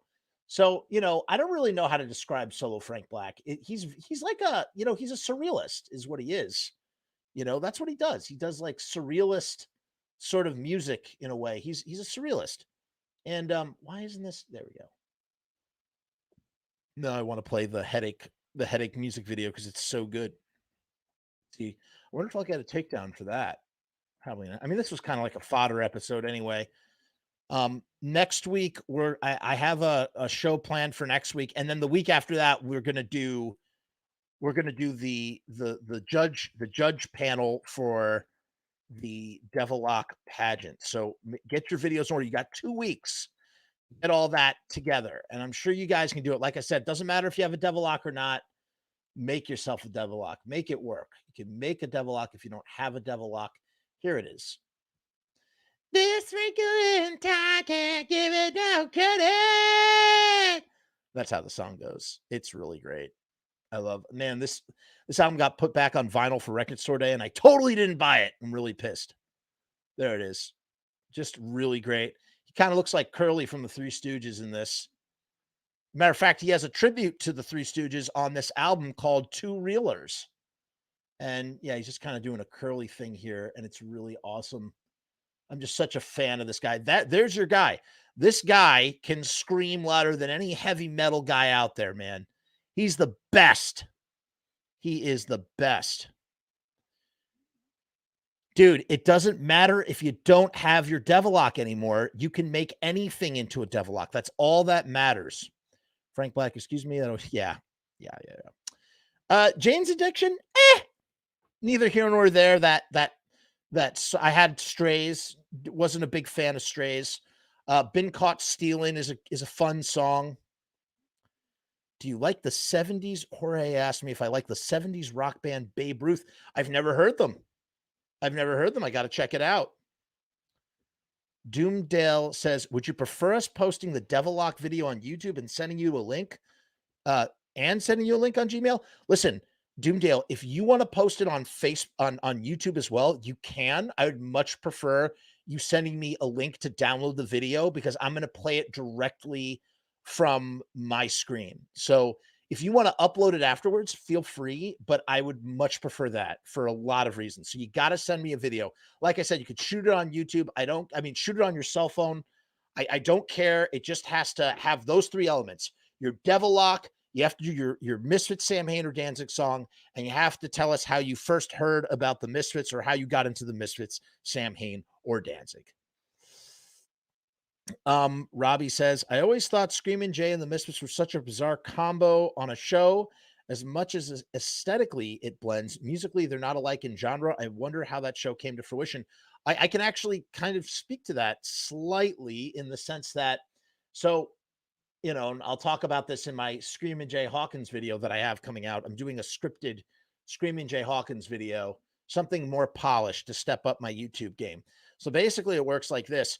What happened was Screamin' Jay Hawkins got big in the 50s, obviously, and he fell out in the 60s. His career started to flounder like many of the big rock and rollers in the 50s. Jerry Lee Lewis, Screamin' Jay Hawkins, Little Richard, Chuck Berry, all these guys kind of went the wayside in the 60s when, with the rise of the Beatles and sort of like guitar, bass combo groups, the standard formation, of 2 guitars and a bass and a drum sort of sound that was really, broke into the mainstream with the Beatles, although there have been other bands before that. I mean, you had Buddy Holly and the Crickets in the 50s and such, who influenced the Beatles. But what happened was, and Elvis too, for that matter, Elvis just started making movies and doing movie soundtracks. He put out 30 pictures in a decade. I mean, it's insane the amount of movies Elvis was doing. That's how Elvis was doing his thing, which was a great idea. Actually, truly, it was a great idea to do that. But all these guys, all their careers kind of went down the tube. Screaming Jay Hawkins, who got royally screwed. He didn't own the publishing, despite what he says. He did not own the publishing to I Put a Spell on You, the song that he wrote. And this will be talked about more in my video, but I Put a Spell on You. It started off as a more of a waltz. It was like dun dun dun dun dun dun dun dun dun dun dun dun. I put a spell on you. Dun dun dun dun dun dun dun dun dun dun dun dun dun. Because you're mine. That kind of thing. And then he did the version that we all know. He got super drunk, or so the myth goes. He got super drunk. He blacked out. He doesn't even remember. They don't remember recording it. And he got that whole deep baritone voice, muddy voice that he had, just like that, thick, deep baritone that is Screaming Jay Hawkins. And in a way, Screaming Jay Hawkins is the foundation of shock rock. All shock rock can really be traced back to Screaming Jay Hawkins before the Misfits, who, by the way, took their bursting out of their coffins. That came from Screaming Jay Hawkins. He was the first guy to do it. Alan Freed, the guy who coined the term rock and roll, which is basically code for fucking, rocking and rolling. He was a DJ out of Cleveland, Ohio. He convinced Screaming Jay Hawkins to burst out of that coffin in the first place. He kept putting money down on the table as the story goes, the legend goes. And eventually Screaming Jay, who would not get into a coffin for many reasons, eventually got into the coffin, and that became his gimmick. But, he kind of had like this voodoo swamp rocker, undead voodoo guy, like voodoo witchcraft guy, thing going on. And that's like the basis of like all theatricality comes from that. There was no other theatricality in rock and roll before Screaming Jay Hawkins. Truly. I mean, think about it. There really isn't. Again, I'm going all off the old noodle here. So maybe I'm wrong, but I'm pretty sure that's the case. In any case, how did the Misfits end up playing a show with Screaming Jay Hawkins, and why does that make sense? Because like I said, he's the original shock rock, horror theatrical kind of guy. He's the Alice Cooper before the Alice Cooper. And it made sense to have him on a bill. In the 70s, he was very accessible. He was living kind of in squalor conditions. He was very accessible. You could go see Screaming Jay Hawkins. He performed at these cafes, and he would just be there doing shows, 4 or 5 times a week. That's how he was making his rent money, living in apartments. Meanwhile, he's like having all these kids. Screaming Jay Hawkins had anywhere from 57 to 75 children. They all had a reunion in right after he died in the year 2001, 2002. There was a website put up called "Are You Jay's One of Jay's Kids?" And they all, about 30 of them, got together. All the bastard offspring of Screaming Jay Hawkins. Kind of crazy. I'm sorry I wasn't on your biopic episode for the Misfits because I had Bill Skarsgård for Jerry too. But who would you have for a Pixies biopic? Oh my God, that is a loaded question. Hold on, I didn't answer Robbie's question. So in any case, he was very easy to book in the late 70s, which is what I was getting at. It was a Halloween show. It made sense to have Screaming Jay Hawkins there. I would, if there's any show that I could see by the Misfits, it might have been that show, because I would love to see the Misfits play and then Screaming Jay Hawkins burst out of a coffin. It would be absolutely insane. But who would I do for my man? That's such a long question. I'm going to let me keep reading comments and I'll come back to it because I can't think off of the top of my dome right now. The Frank Black video for Men in Black is just Frank making a peanut butter and jelly sandwich. Lyle, oh yes, I'm glad you know Lyle. Wow, you know your stuff. Lyle Workman was his he was in the Catholics, but before he was in the Catholics, he played on Teenager of the Year and he played on Men in Black, and he was the secret weapon. He like replaced Joey Santiago. And for my embarrassing Joey Santiago story, check out one of my future clip episodes on this channel. Arthur Brown Fire, obviously later. Screaming Jay Hawkins, the godfather of shock rock, and Hazel Atkins as well, though the godfather of Psychobilly. Interesting. Love Little Demon. I was listening to Little Demon. I listened to Little Demon 3 times today, actually. I was listening to the Cow Pies album on Spotify, and they had some alternate takes of Little Demon by Screaming Jay Hawkins. Another great Screaming Jay Hawkins song, Alligator Wine, Feast of the Mau Mau, Frenzy, Person to Person, Voodoo. You put a spell on me, the inverse of I put a spell on you. Mr. Red says, it makes total sense for the Misfits and Screaming Jay Hawkins to jam together because Screaming Jay Hawkins paved the way. Precisely. Yes, and then in England, you had Screaming Lord Sutch. Jack the Ripper! Jack the Ripper! Yes, you had Screaming Lord Sutch in the 60s, who was also kind of doing a shock rock thing, but that was definitely by way of Screaming Jay Hawkins, who came the decade before. Know what I'm saying? I agree. Screaming Jay and the Misfits would have been fucking epic to see. Exactly. What's up, Dagger Love? I had a long and luxurious Devilock, and I have. Dagger Love still has his Devilock. I have a long and luxurious Devilock, and I wear it to ShopRite without a mask. Oh my God. I hope you're using that Devilock to cover your face. In any case, you should sign up for the contest, Dagger Love. Go to the beginning of the episode and you will see what I am talking about. Preach, brother. Woo! And we made it to the end of the comments. Let me see if there's anything else I have here. My voice is starting to go hoarse. This episode will be on Spotify. If you're just joining us, I have finally gotten my shows onto Spotify. So check it out. You can listen to select episodes, not all of them. And again, they're mostly as is. They're long broadcasts. I could not go in there and cut them up. It just would have taken too much time. So this is kind of like an archival dump of episodes. So if you want to listen via Spotify, and by the way, I do get paid when you listen on Spotify. As a matter of fact, you're doing a big mitzvah. If you just throw it on Spotify and let it play, you're doing me a solid, a super solid, because there are ads. I recorded 2 ads. Oh, by the way, it's ad-free listening. So for those, I get a lot of people that bitch about all the ads I put up, which, I mean, guys, how am I supposed to do this for a living if I don't put ads up? That's how I'm going to not work a day job in the future. Hopefully I want to be a full-time YouTuber, and I'm never going to be a full-time YouTuber if I don't justify to my wonderful wife that I can do it full-time by putting ads up. So I apologize for all the ads. I'm sorry about the ads. If I had it my way, listen, if I had a bunch of people on the Patreon, maybe I would do less ads. I don't have a Patreon yet.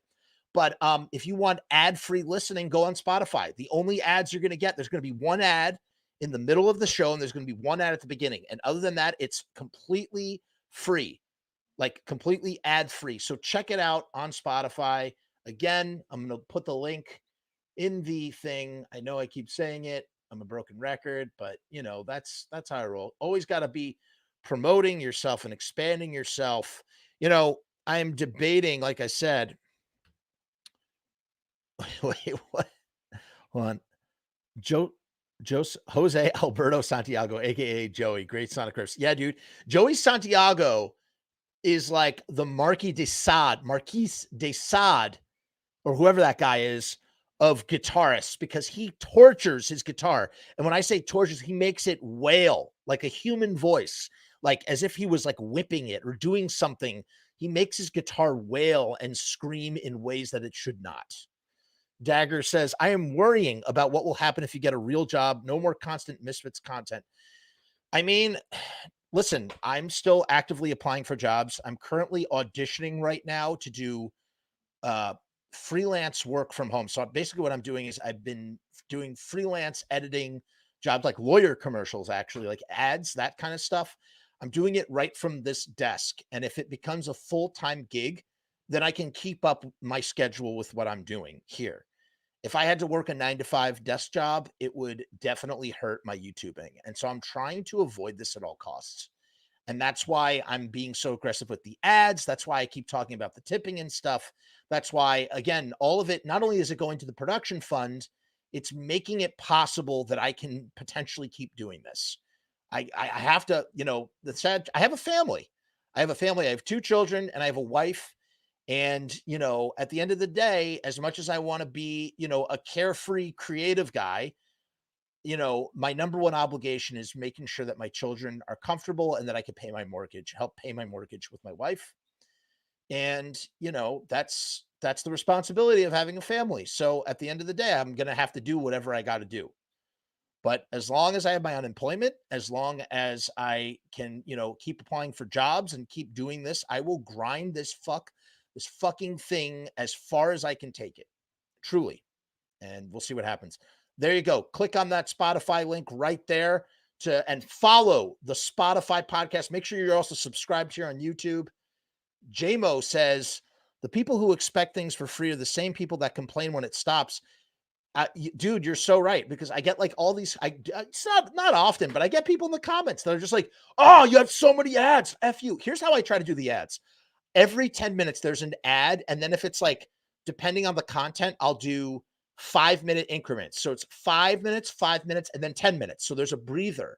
Like, I'm really trying to be considerate of how people listen to the show or listen to the show. But mind you, these shows are like 3 hours long.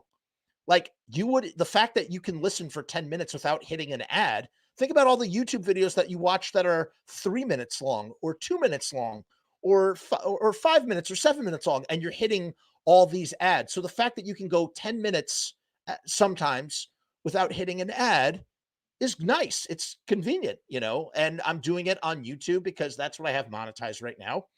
If I can get my Facebook stuff monetized, I'll do it there too, I get no ads because I have premium, but I believe you still get the ad revenue. That is correct. Dagger Love is right.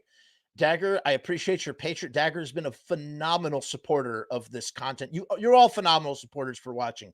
Dagger has been phenomenal supporter, and I would just need to give him an extra tip of my hat. And he is correct. If you are subscribed with a premium service, the ads are not even a problem, and you're still revenue is still coming into the show. So I appreciate your patronage, Dagger. You're awesome. Get that money, man. Exactly. That's what I got to do. How much would you charge to make a video or edit for, let's say, a very underground horrorcore band from Bakersfield? Here's the thing. I still do a little bit of music video stuff. I'm actually going to be doing some music videos coming up for some people that you definitely know. But in general, I'm sort of done with music videos. I do a little bit. I got to be honest, working with certain horror punk people has really soured me. I'm just so over it. There are a few people that have been awesome and are great, and I like working with and have no issues working with. And so I don't mind doing that. But in general, I don't know if I'm really doing music videos at the moment. I'll tell you what, though, send me an email. You have my email. Pitch me what you want. Pitch me what you want. There was another guy who wanted me to do a music video, who listens to the show. And he sent me an email, and we're waiting for COVID to get better. I don't know if that's happening. If that happens, it happens. Great. If not, then whatever. I got so much shit going on. Like, there's so much going on. Like, there's just not enough hours in the day. That's the funny thing. Even though I'm unemployed, I have never been more busy creatively in my life. I'm like firing on all cylinders. I've never felt so happy about being creative and like doing stuff. And it's just a shame. I'm just not making enough money yet, but I'm going to keep grinding it. I want this so badly, you guys. I want this so badly. You don't even understand. Just think, if this becomes full-time, I will do this 40 hours a week. I will treat this like the full-time job that it is. I'll be doing this shit 40 hours a week. I'll make sure there's stuff coming out of your eyeballs. There's going to be so much where you're going to be like, I'm sick of it. Does this guy ever shut the fuck up? But listen, send me an email with what you want for your horrorcore band. Horrorcore is like horror rap. That's like Juggalo stuff. That's interesting. Why don't you send me a thing? I don't know if I'll do it. No promises. Talk to me.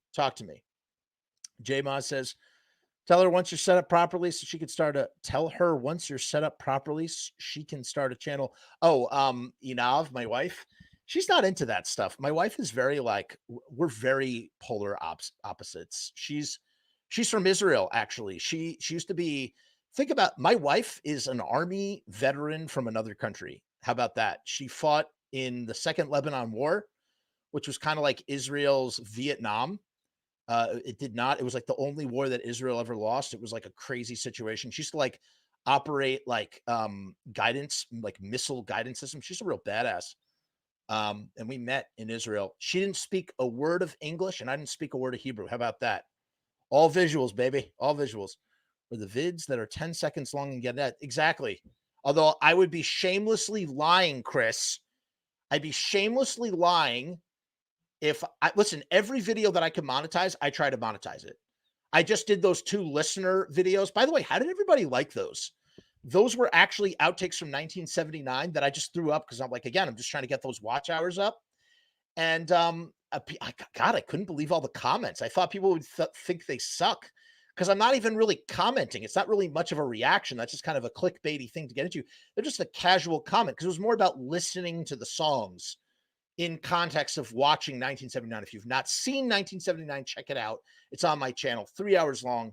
That's almost like a documentary about the Misfits in 1979, literally. By the way, I'd love to hire you to make a music. Well, I just said all that stuff about the music videos. Chris, again, anybody who's interested in doing something, send me an email. Again, I have a lot of commitments and I already have some obligations and some commitments to some music videos right now. But send me your what you want, and maybe we can make it happen. Maybe we can't. We'll see. I don't know. I really don't know. Sounds good, man. I've seen you, bro. Been a long time. Hey, thank you. I appreciate everybody's listener support. He says, horror hardcore. Okay. I'm so sorry because you said horrorcore. Horrorcore that's what Juggalo shit, man. That's what they call themselves. Their horrorcore is actually rap, but with like dark, twisted lyrics. All those bands that are on the psychopathic, whoop, whoop, all that stuff is horrorcore. Yeah, Chris is it right. Horrorcore can be a bunch of different. Oh, no, okay. I'm being in. See, listen, I don't know everything. I did not know that. So horrorcore can be a bunch of different things, not just ICP. I did not know that. That is fascinating, interesting stuff. A little more akin to crust or D-beat. Gotcha. Okay. Okay. No, that's cool. That makes sense. So yeah, so let's see what else is on my playlist. We'll go to the 2 hour we'll go to the 2 hour mark. And like I said, just keep your eyes peeled on the Spotify, the Spotify podcast channel. And it's not just Spotify, it's everywhere. It's Apple Music. If you're into Apple Music, however you listen to podcasts, you can find my stuff. Like on at least 7 different platforms. You can hear, you can find the From Us podcast. And like I said, From Us is the banner for everything. So Pizza Punk, the Misfits show, all that stuff is going to go under that. That's how that's going to work.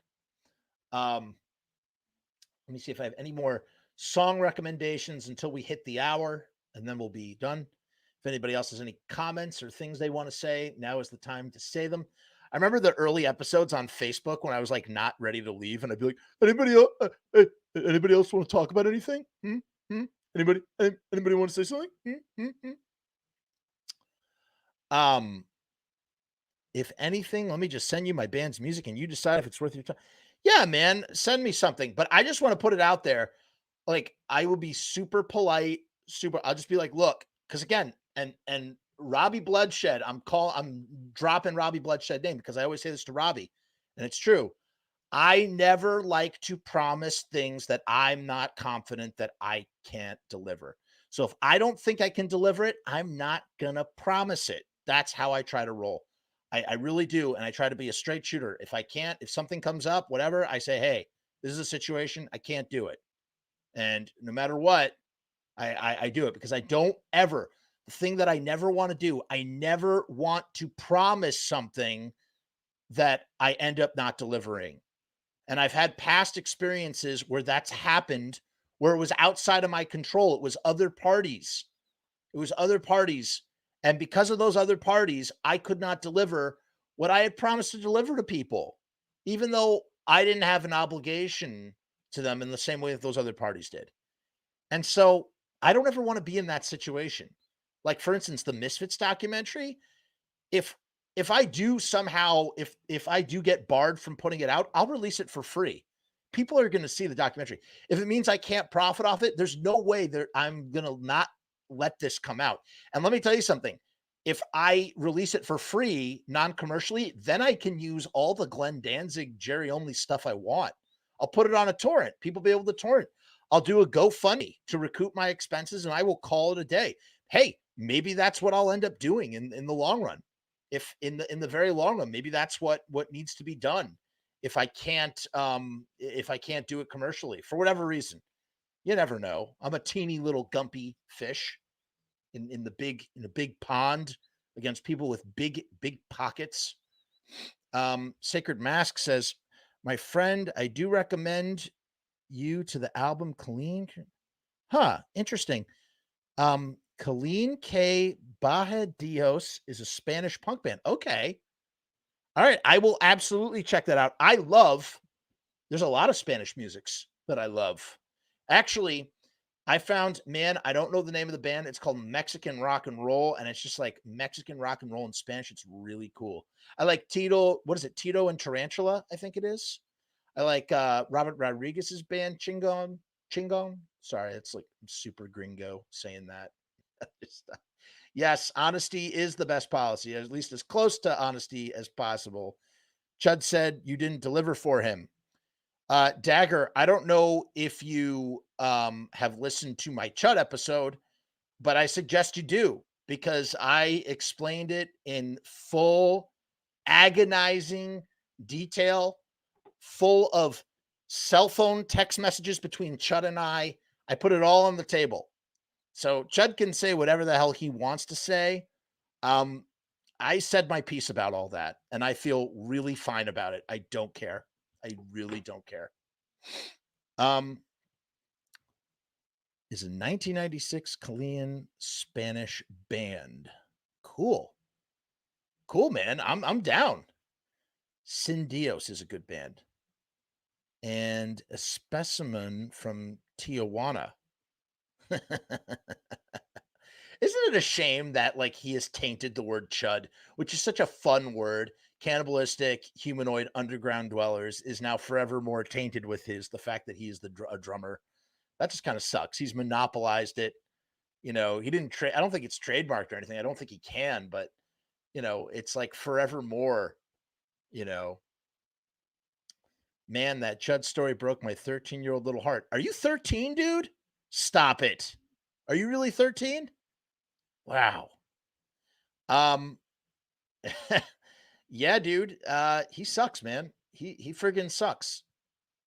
Judd is a fake misfit yeah. Yeah, and he's probably got a spy watching this right now. Hi, Chud. If you're watching the show, hello.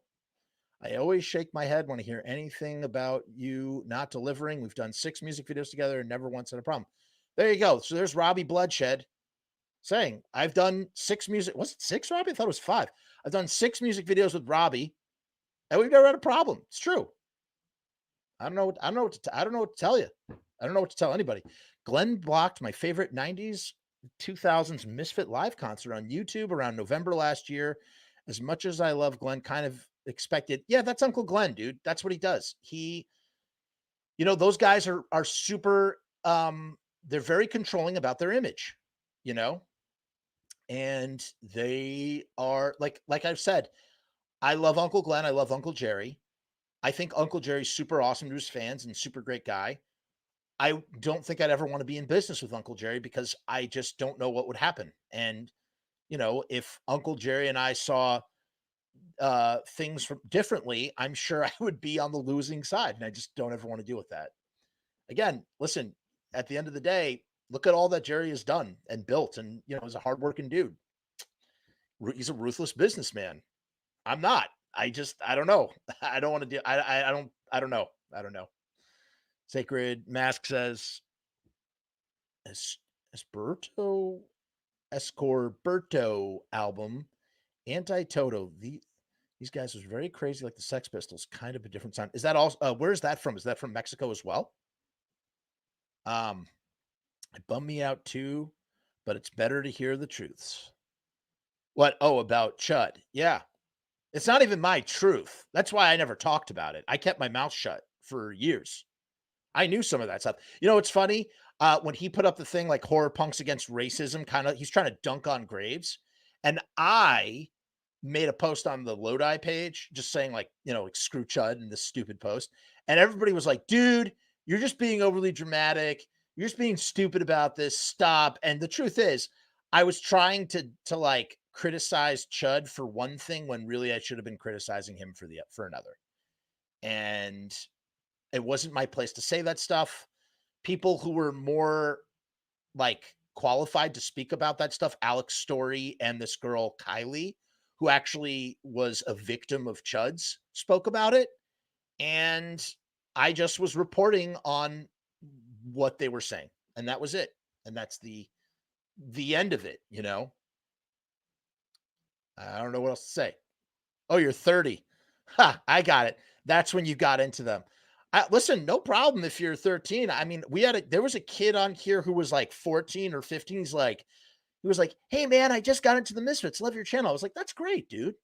He's like, "What should I listen to?" I was like, "I was in one of these episodes. I think, and I was just like, I was like, "Oh, check out Static Age or whatever, you know?"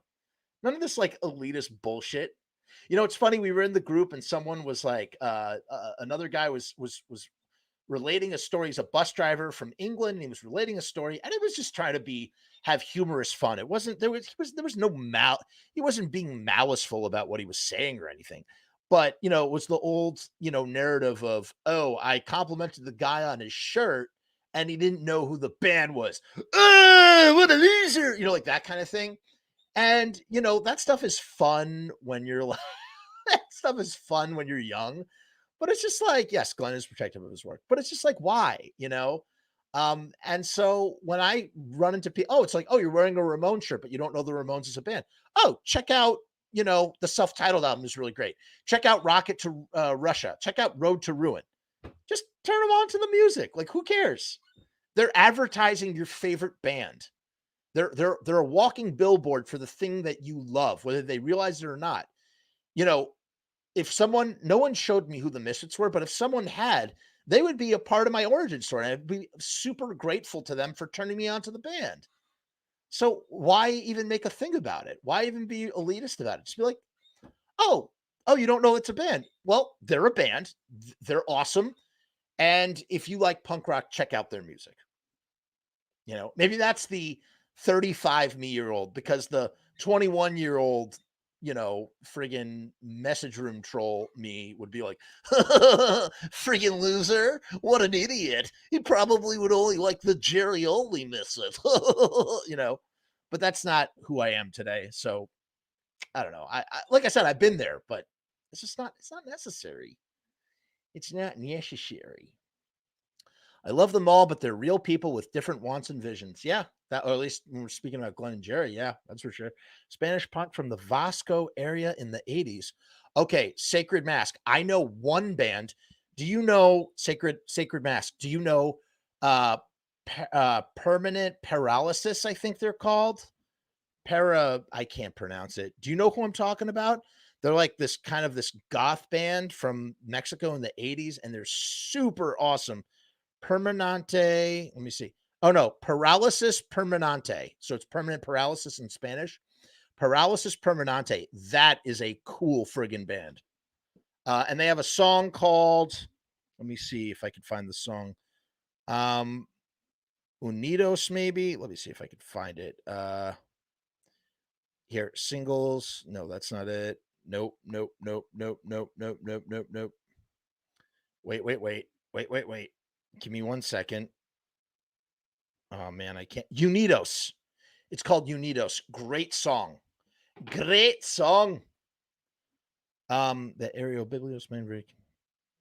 Oh. Gotcha. You're talking about Spain, not Mexico. My bad. Sorry, not a Spanish speaker by nature.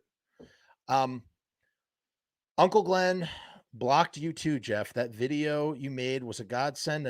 I've seen others from someone called Gore Editor. They have 4 different reunion shows, and that's pretty clear.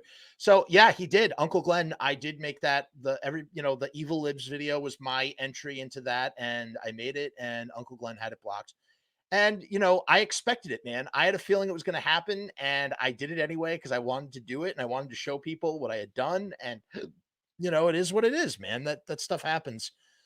Gore Editor and I actually collaborated on a video. I was chatting with him today. This guy is a very talented illustrator. As a matter of fact, we highlighted his work on the show at the very beginning about a year ago, and we collaborated on he did a comic of London, the origin of London Dungeon, and I basically did an audio play set and animated his comic, and you can find it here on YouTube. Man, maybe I can find it. he actually, and he dedicated one of those videos that he did to me. I guess he was inspired by what I had done because my name was in the video, and I was kind of surprised and like a little uh I was touched. I was very touched that he had done that. Let me see if I could find Bobby Steele. Bobby Steele and the Legend of London Dungeon. Guys, I'm gonna have to stop soon because my voice is going. By the way, tomorrow's Pizza Punk is going to rule. I have the production designer of William Stout of Return of the Living Dead on the show. So if you know Return of the Living Dead, and if you know who William Stout is, you got to check this out. So here it is. I almost kind of feel like playing it for you, and this is something I actually can play because it's mine. So people thought this was actually Bobby Steele. It was not Bobby Steele. It was me. It was me doing a Bobby Steele impression. Let me see if I can play it for you real quick, just because that would be fun. I can do that through the thing. Hold on one second. I got to share my screen. I don't know what the sound is going to be like. I've had complaints about that when you do it like this, when I do it like this, when you do it like that. All right, here it is. This is the Legend of London Dungeon. Actually, this will allow my voice to. This was made with Gore Editor. And I'll highlight some of the comments. Here we go. Let's see. I'm going to put the sound on and share the audio. Should be able to hear that. Oh, no, because I... Cheesecake of love, cheesecake. We were drinking in this pub across the street from the Rainbow Theater. Glenn was getting pretty buzzed, and he started going on about how Those skinheads back there are talking about us. Look at those fucking bastards. Glenn, I didn't see any skinheads. Don't look. I see bloody problems. Bobby, there's skinheads there, and they're planning on fighting us. he's getting into this fantasy about these imaginary skinheads conspiring to beat us up. Take it off, please. I got fed up and went to go get some fish and chips.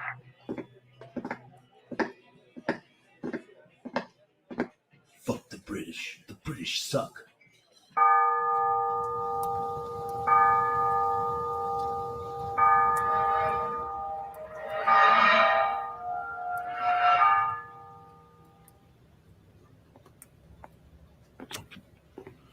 Stupid fucking yikes. Those motherfuckers, I ain't no goddamn son of a bitch. You better think about it, baby. Okay. As I was walking back, I saw Glenn crouched on the sidewalk outside the bar, scraping a piece of glass against the ground to sharpen it. Come on, you motherfuckers. Which one of you wants it, huh? Look at this little yank. Put down the glass, you motherfucker. I'll fuck you all up. Don't fuck with me. Can you guys hear this, by the way? Look upon me. I am the beast. Just as I got close enough to ask him what was up, these bouncers came running out of the Rainbow Theater, grabbed him and dragged him inside. I had no idea what the fuck was going on. I ran in and threw my bag of chips at one of the bouncers' faces. And one of the others pinned me to the ground.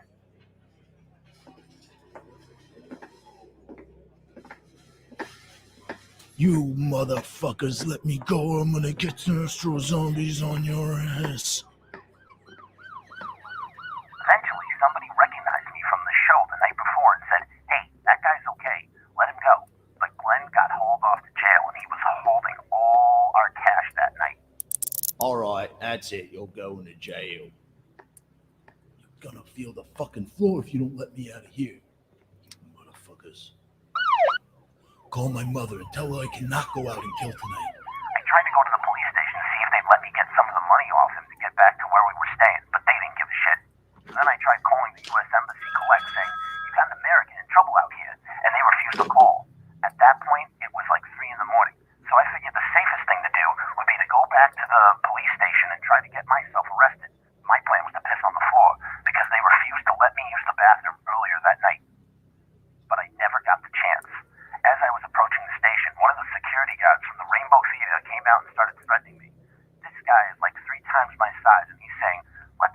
around back and I'll kick your ass right now.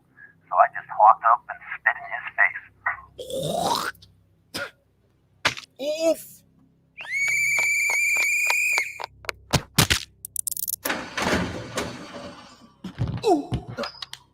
You stupid bloody fucking wanker, sit in here and think about what you did. On Sunday, the 2nd of December at Hornsby Road, N7, using threatening behavior whereby a breach of the peace may have been occasioned, citing Section 54B, Metropolitan Police Act 1839. Eventually, we got to the courthouse and they put us in the same holding tank. And that's when we came up with Wounded Dungeon. We were sitting in the jail cell slapping the drum beat out on our thighs and humming the bass line. It was a real echoey jail cell, and it sounded really cool.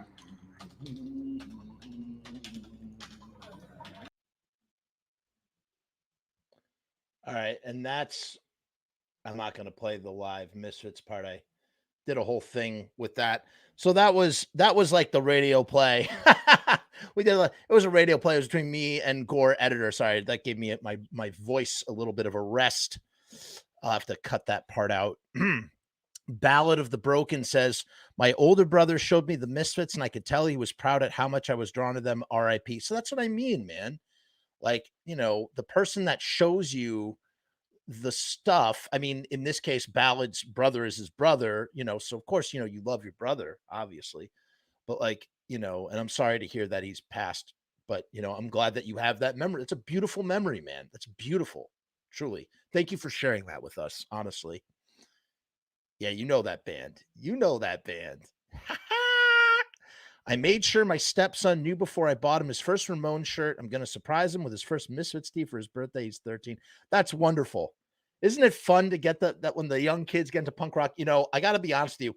My 5-year-old son going on 6, he has an Alexa. We gave him an Alexa so he could like listen to music. It's in his room. Well, it was our Alexa, but he just took it. He took it over. He likes to listen to his storybooks on it too and whatever. But I don't know how he discovered Slipknot, but he's like listening to Slipknot and he likes Alien Ant Farm's version of Smooth Criminal. And a part of me wants to like be controlling and be like, no, listen to this. Cause I've showed him, like I said, I showed him Jay Retard. He knows the Misfits. He knows some stuff, but at the end of the day, I want to support my son with whatever he likes at the time, even if it's stupid and it sucks. I just want him to know that I care. So he wants to listen to Slipknot. I don't say a word. I know he'll grow out of that. It's at some point. I've never listened to a Slipknot song in my life. Not, and if you have, and that's if that's your yum, I'm not going to yuck on it. Because I always say to people, don't yuck on my yum. So if that's what you're into, that's your bag. Not my bag, personally. And if that's what my son's down with right now while he's 5 going on 6, so what? Who cares? Let him enjoy it. Unidos. I wish I could sing in Spanish. I would sing Unidos by Paralysis Permanente. Chelsea says, no elitist BS, but I will say I was a bit resentful when I saw Misfits t-shirts at Kohl's. It's just that stuff was so hard to find in the 90s. So Chelsea, here's the thing though, that I think is different than that. What you're talking about is the commercialization of something that was deep and personal and like a secret treasure to you. And you're seeing it being twisted into something that you hate. I think how that differs from what we were talking about, because we're talking about some guy. It doesn't matter where he got the shirt. It's just that he doesn't know who the band is. And I guess what you're talking about is a little bit of an extension, because people are going to see that shirt and then buy that shirt and not know what it is. But I would say you have more reason and license and justification being upset than, say, complimenting someone on the Misfits skull shirt they're wearing and them not knowing that they're a band. I feel like that's such an easy thing to fix. Ballad says, so excited for your Pizza Punk interview. I've been busy as hell with college work, but I still tap into chat. Oh, thanks, man. It'll also be on Spotify too.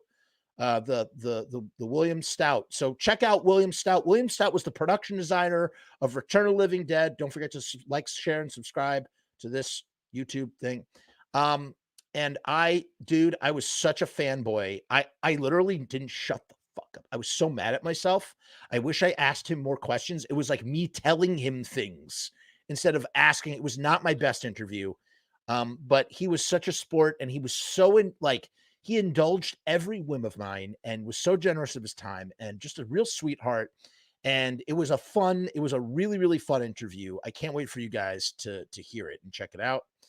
Dude, I love these videos, man. You guys inspire me to do something. Also, shout out to Mascara Singrata. Kick-ass name. I didn't see that name, but if it's here, that is a kick-ass name. I like that. Mascara Singrata. And you want to know something? Here's my honest feeling about this stuff. I love Kevin Smith. He's one of my heroes for a lot of reasons. And you know what Kevin Smith says? He says it cost absolutely nothing to encourage someone to be creative, or encourage an artist. But in my mind, it's for someone to be creative. And so I strive, and this is not a humble brag or a brag. It's me sharing a side of myself and things that I do. And I try my best. Like if I see potential in someone or someone is unsure, I try my best to encourage them, because it really does. What is a couple of kind words to someone who is either unsure or is oblivious to the fact of how talented they are, and encouraging them to do something with their talents? And then to see them do something and create something, nothing is more rewarding. And Kevin Smith did that for me. And so I believe in that philosophy wholeheartedly. It costs zero to encourage someone to be creative. So, if you're inspired, or if you feel inspired either by this or anything, whatever, go out and do something. Go out and make stuff. That's what we do. That's what I do. I do the same thing. What do I think about Brian Peck? Brian Peck is a real bittersweet topic. For those who don't know, Brian Peck plays Scuzz in Return of the Living Dead, one of my all-time favorite films. Brian Peck, personality-wise, seems like a very interesting guy who I would love to interview and pick his brain. He also happens to be a convicted child molester. And I want nothing to do with a convicted child molester, in the same way that I'm almost glad that the music video I did for Dr. Chud didn't come out, because I don't really want to be associated with Dr. Chud anymore, or what he does after, learning recently. Well, I knew one thing, but learning about the other thing was just, one thing was third-party information. The other thing was first source information that came out about the 16-year-old girl and taking photos of her shorts and whatnot. And it leaves a bad taste in my mouth, for obvious reasons. I don't want to be associated with any of that stuff if I can help it. I don't want anything to do with it. And so in that same way, when I watch Return of the Living Dead, I can watch and enjoy Scuzz for Scuzz, but watching bonus stuff with Brian Peck kind of sucks. It's bittersweet, dude. I say this all the time. I don't believe in cancel culture. I think that's a stupid word anyway.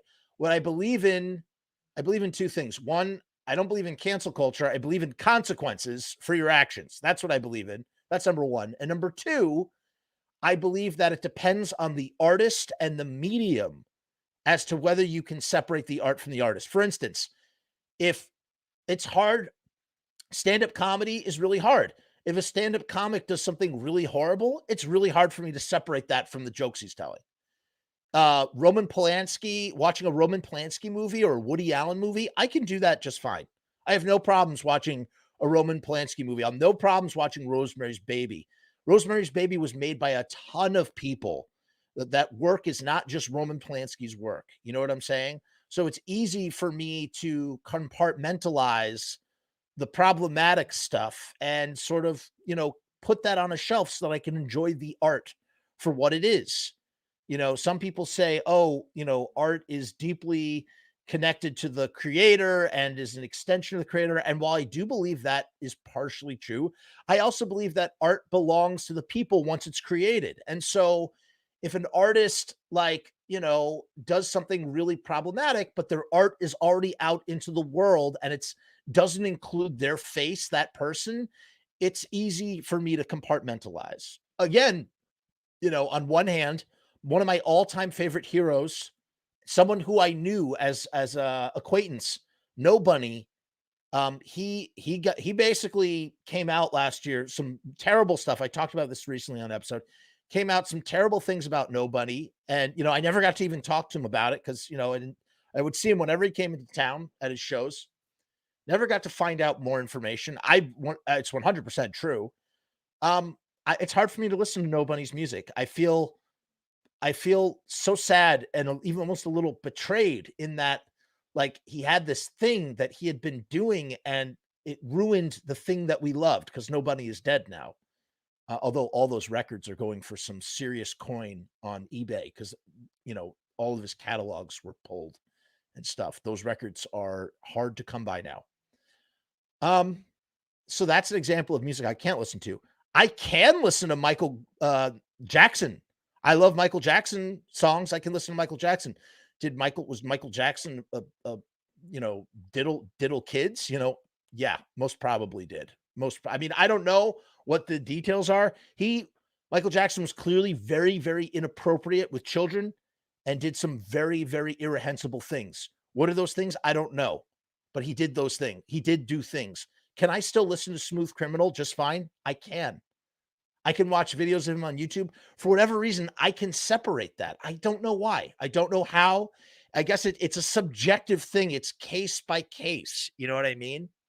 So that's like a long form answer about what do I think about Brian Peck. So Brian Peck is an example where I could watch Scuzz on the screen and enjoy Return of the Living Dead, but Scuzz, the person, Brian Peck, the person, he's not someone, if I'm at a convention, I'm not going to go up and talk to Brian Peck. I'm not going to get my picture taken with Brian Peck. I want nothing to do with Brian Peck. Yes, it's on Spotify. Because it's on Spotify, you can stealthily listen during your meetings. That's right. Glenn murdering when eagles dare under his breath. What are you referring to, Ballad? I'm not sure. We hear it. Are you talking about the thing? It was actually London Dungeon. It was London Dungeon at one of the, I think it might have been at the Madison Square Garden show. Oh shit, I've seen that video too. Dude, let me know if you need any voiceovers. Cool. I'll definitely keep that in mind. Oh, okay. Sorry, we're in that. Yeah, I'm far behind on the comments, guys. I'm sorry. Is it a live concert on Barclay Deuce Band? It's a very good band. Cool. What is this? An audio comic book? No, in case you didn't hear me before, Mr. Red, what you saw was me. That was me. I created all that sound design. Those are my voices. I used my voices. I did Bobby Steele and Glenn Danzig, and I basically animated a comic that had already existed by the Gore editor, the guy who does the other live Misfits videos. That's what it is. Cool. There you go. So we do have some Slipknot fans in the house. I will not yuck on your yums, guys. Yes, that's right. I agree with that. So while listening to you, I went back through my history from November last year and found the title of the video Glenn blocked and found another vision, Full Force Festival 99. Dude, I'm really glad to hear that. Rip that video before it comes down. The opening where Doyle walks out and smashes those 3 chords was the reason I picked a guitar back up. There you go. Pizza Punk. Oh my God, guys, I have something to show you. All right.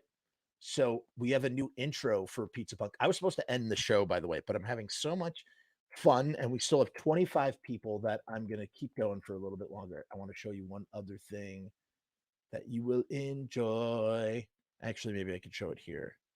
Let me see if I can find it. Let me see if I can find it for you. For you. Guys, I've been listening to way too many musicals. Here it is. All right, check this out, you guys. You're going to love this. All right, ready? Well, maybe you won't love it, but this is the new intro for Pizza Punk when it's not live, at least for now. We have an official mascot, courtesy of Devilux. Shout out to Devilux if he's listening at some point. And this is the Pizza Punk bumper. You can got to check out Devilux's store. It'll be, you'll see it tomorrow with the William Stout Pizza Punk episode. Check this out. Pizza is so punk. Oh, that's it. Let's play it again. Pizza is so punk. Pizza is so punk. And what you're hearing is one of my little home recordings that I do with my voice.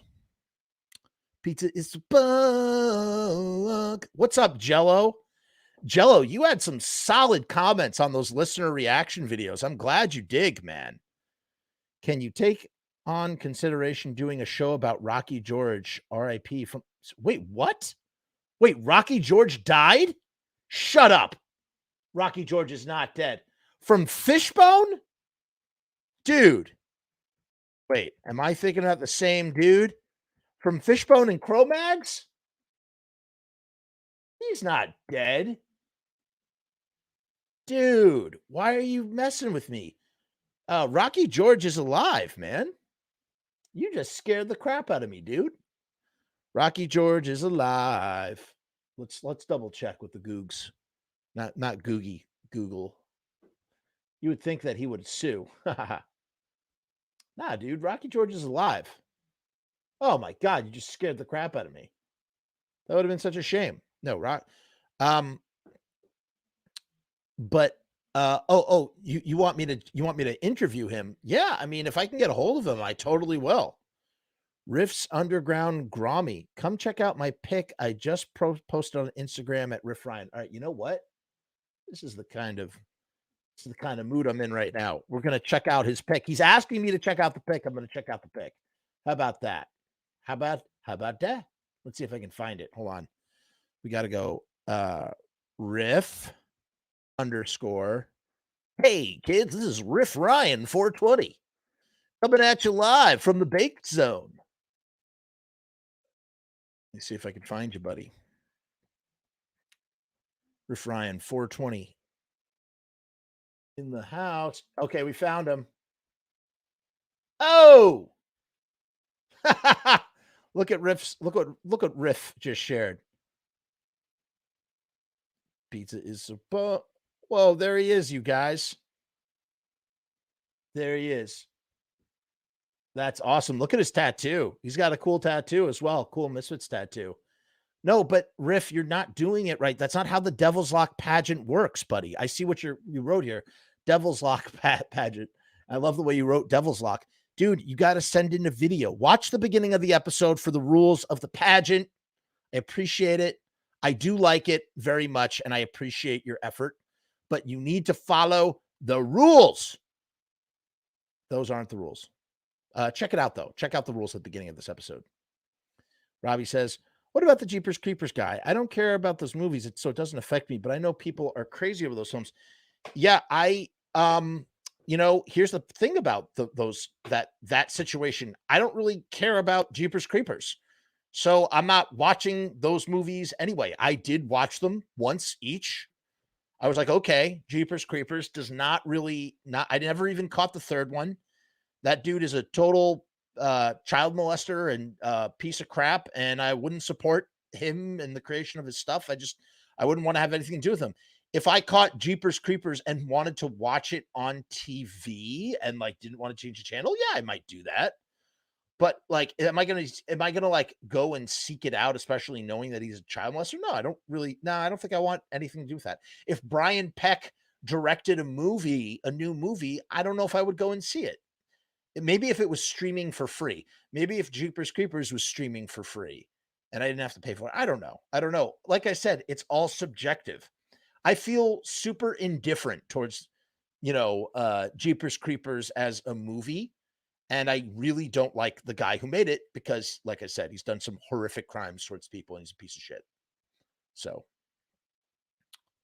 whoa, skipping down here. I see what you're saying now. I do love kids seeing the Misfits. Oh, right. In Chelsea, Chelsea was making the comment earlier about seeing stuff in Kmart or wherever, Kohl's. I do love seeing kids in Misfits gear and compliment it if I can and feel like that and feel like they think I'm an old lady trying to be cool. I mean, that's that's what happens. Like, but Chelsea, like, I don't know about how old you are, but I, as a 35-year-old man, when I, talk to someone who's like, 14 or 15 years old, in my mind, I feel like I'm coming to them from a 14 or 15-year-old perspective. And they're probably looking at me going like, look at this hey, old man River, shut the fuck up. Like, you don't understand me. You are so stupid. Well, that was not very nice. Are you referring to me or to someone else? That was really wrong. That was not very nice. You know, I'm going to let you respond to that comment. And then if I don't like your response, I'm going to put you in timeout because I can do that. I can put people in timeout. That's what I could do on here. I'll be like Michael Graves. I'll mute and boot. JD, where are these devil locks? Nobody reads the description. JD, you got to watch the beginning of the show. We talked about the rules of the contest. I'm going to post it and share it everywhere. Hey, Steve. Steve was covering on some, commenting on some recent videos that we did. Love your channel. Been hooked. Just heading into work for midnights. Hey, wishing you a smooth and steady shift. Feel free to throw on some of the shows if you can watch. And listen, we're now on Spotify, Steve. So if you go look for From Us on Spotify, you can listen on Spotify if you like. The comic was nuts. I got a little blood running through my veins. Yeah, baby. Bobby Bloodshed playing Cough Cool is so cool, cool, cool. You all need to get it. Yeah, dude. Robbie Bloodshed did a great job. He did a great job, and he also did some videos with Mr. Jim recently. Seeing Mr. Jim do those static age parts was solid. Robbie did a good job on Comeback, and I think, what was it, Spiral Remains, Robbie? Or no, In the Doorway. It's good stuff. That was a great little band you had. That power trio, you, Mr. Jim, and the bass guy, I forget his name. You guys should do some selected dates in Florida next time you go down there, you know. Jello Biafra. Everybody loves Jello. That's right. Hey, what's up, Ryan Miller? How you doing? Glad you're joining us. We got to the logos. Yeah, Brian Peck, dude, just not cool. Jello rocks and the Kennedys suck without him. That's from my understanding. He is not gone. That was I think there was a lost in translation there. Jello asked, what do you think of the possibility of the new Misfits record with Glenn is? Jello, we're going to do a whole episode on that. I'm going to save that. We're already 2.5 hours into this episode. So I'm going to save that for something that makes more sense. Because right now, like, it's too big of a question, and I'd much rather make a whole episode about it because I'm going to run out of material sometime. And then what am I going to do? What's going on? Hello from Buenos Aires, Argentina. That's awesome. Off topic, but thoughts on The Sopranos. I like off topic. This is an off topic episode. That's okay. I love The Sopranos. I'm a huge fan of The Sopranos. Watched it. Matter of fact, I'm definitely overdue for a rewatch of The Sopranos, and I plan to rewatch The Sopranos at some point in the future when I have the time. It's just that, you know, new stuff takes a priority over revisiting the old stuff. And I revisited Friends. I revisited Breaking Bad. What else did I rewatch? I'm going to do Tales from the Crypt and Pete soon. So, you know, rules. That's not very punk rock to have rules. Rules. We don't need no stinking rules. Nah, dude, it's not rules. It's just like, it's the guidelines for the show. You know, listen, Ryan, I think you're going to be very happy with my plans for the Devilock pageant. You just trust me on this, buddy. Trust me. It's going to be great. Anybody can sign up. It's an all-inclusive Devilock pageant, even if you don't have a Devilock. You just got to make a video using the guidelines that I mentioned, okay? The best show of all time, hands down. Oh, yeah, Robbie loves the Sopranos. I just had crazy deja vu. I dreamt this like 5 years ago. What? Dagger, what are you referring to? Now, here's the real question, says Robbie. What does Glenn think of The Sopranos? You know, an Italian from Lodi is watching The Sopranos, which takes place in Lodi much of the time, and his love of crime. I'm sure Glenn Danzig loves The Sopranos. You know, I feel like all you Jersey guys, whether you're Italian or not, or half Italian, I think you all love The Sopranos on some level, gabagoo. You know, and you know who my two favorite Sopranos are? I love Paulie Walnuts, obviously, but I love Silvio, played by Little Steven. Because here's Little Steven. It's like he's trying. You literally can like read his mind as he's acting. He's like he's trying to play a gangster, so he's doing this thing, because he's got to be there again. But it's like he's like trying to get in the mindset of a gangster, and it's so obvious on his face. Just really, really funny. And by the way, I love how Robbie has been trying to boomerang all the conversation back to Danzig centric things, which I really appreciate because we are so off the rails. We're just like whoever like listens to this on Spotify is gonna be like, I thought this was about devil locks. What the hell? But you know, I didn't have much content for that. I was like, man, I could break this up into 2 shows. I'll do one where we set up the rules and we'll bullshit, and then the second one will be the actual pageant with our judges. You know what I'm saying? Picking up what I'm putting down. I'm sorry, my brother. Yeah, okay. So Sacred Mask had some bad information about Rocky George. I was shocked. That was the second person who I thought had died during this broadcast. First was Paul Bearer, and second was Rocky George. Dagger Love says, I drove past Satin Dolls yesterday and it looked like it was close for good. I'm sorry to hear that. Satin Dolls was the name. No, what was the name of the actual place? Satin Dolls is the name of the real spot. And then the spot in the show is, I think, called something else. And that was the place, the strip joint that they ran. Yes. You'll welcome Wakey Eggs and Bakey. Yeah, man, whenever you get around to it. And then please participate. Would love to have you participate in the Ryan says, I'll read them rules later. I just got up. Robbie Bloodshed, indeed. And have you ever heard of the series Gomorrah? You know, I tried to watch Gomorrah, which I believe is based on the movie. I watched like 10 minutes of the first episode and I just could not get into it. I don't know. It's like a religious thriller. And I don't know. It kind of reminded me of like Da Vinci Code sort of stuff. And I just went over my head. It went over my head. I just couldn't get into it, if I'm being honest. Bet Glenn loved The Sopranos. Yeah, that's what I think. I think he really liked it. I was late too and didn't get the memo about the locks. Yeah, I think a lot of people were expecting today to be the pageant. Today was announcing the pageant. I should really go back and relabel this as a part 1 of a 2-part episode. That's what I'll do so people are aware. Robbie Bloodshed, wouldn't surprise me if Glenn Danzig watches and enjoy. He also likes The Walking Dead, supposedly too. You got me and my girlfriend cracking up. Chelsea says, yes, exactly. You're 43. Right. So there you go. Just invert that number. We're in the same ballpark. In 2001, I was at a festival hanging out with the Business and the Exploited Singers mocking the Dead Kennedys. That must have been hilarious. Is Mickey Fitz is from one of those 2 bands, the Business or the Exploited? Yes, Rue Morg suggests watching Boardwalk Empire. I watched it all the way through. Phenomenal series, top to bottom. Especially, I loved like the Oedipus Rex stuff. And sorry, that was kind of a spoiler. Sorry, it was a great series. I loved it. I loved it so much. It was phenomenal. That's all. Ryan says that I have to watch Lilyhammer on Netflix if I like The Sopranos. I watched Lilyhammer was the first Netflix original series. I watched 3 episodes of Lilyhammer. I could not get into it. Also starring Little Steven, and he's kind of playing a mobster in FBI, goes into hiding. Didn't work for me. Well, Glenn wouldn't watch The Sopranos, not enough werewolves. You know, Chris, I think that Glenn, if given the opportunity, would have done a guest appearance on The Sopranos, and it would have been awesome. So yeah, it's actually the first show. Yeah. Oh yeah. Okay. Robbie knows as well, right? Oh, it's okay. Bada Bing is in the series for Sopranos.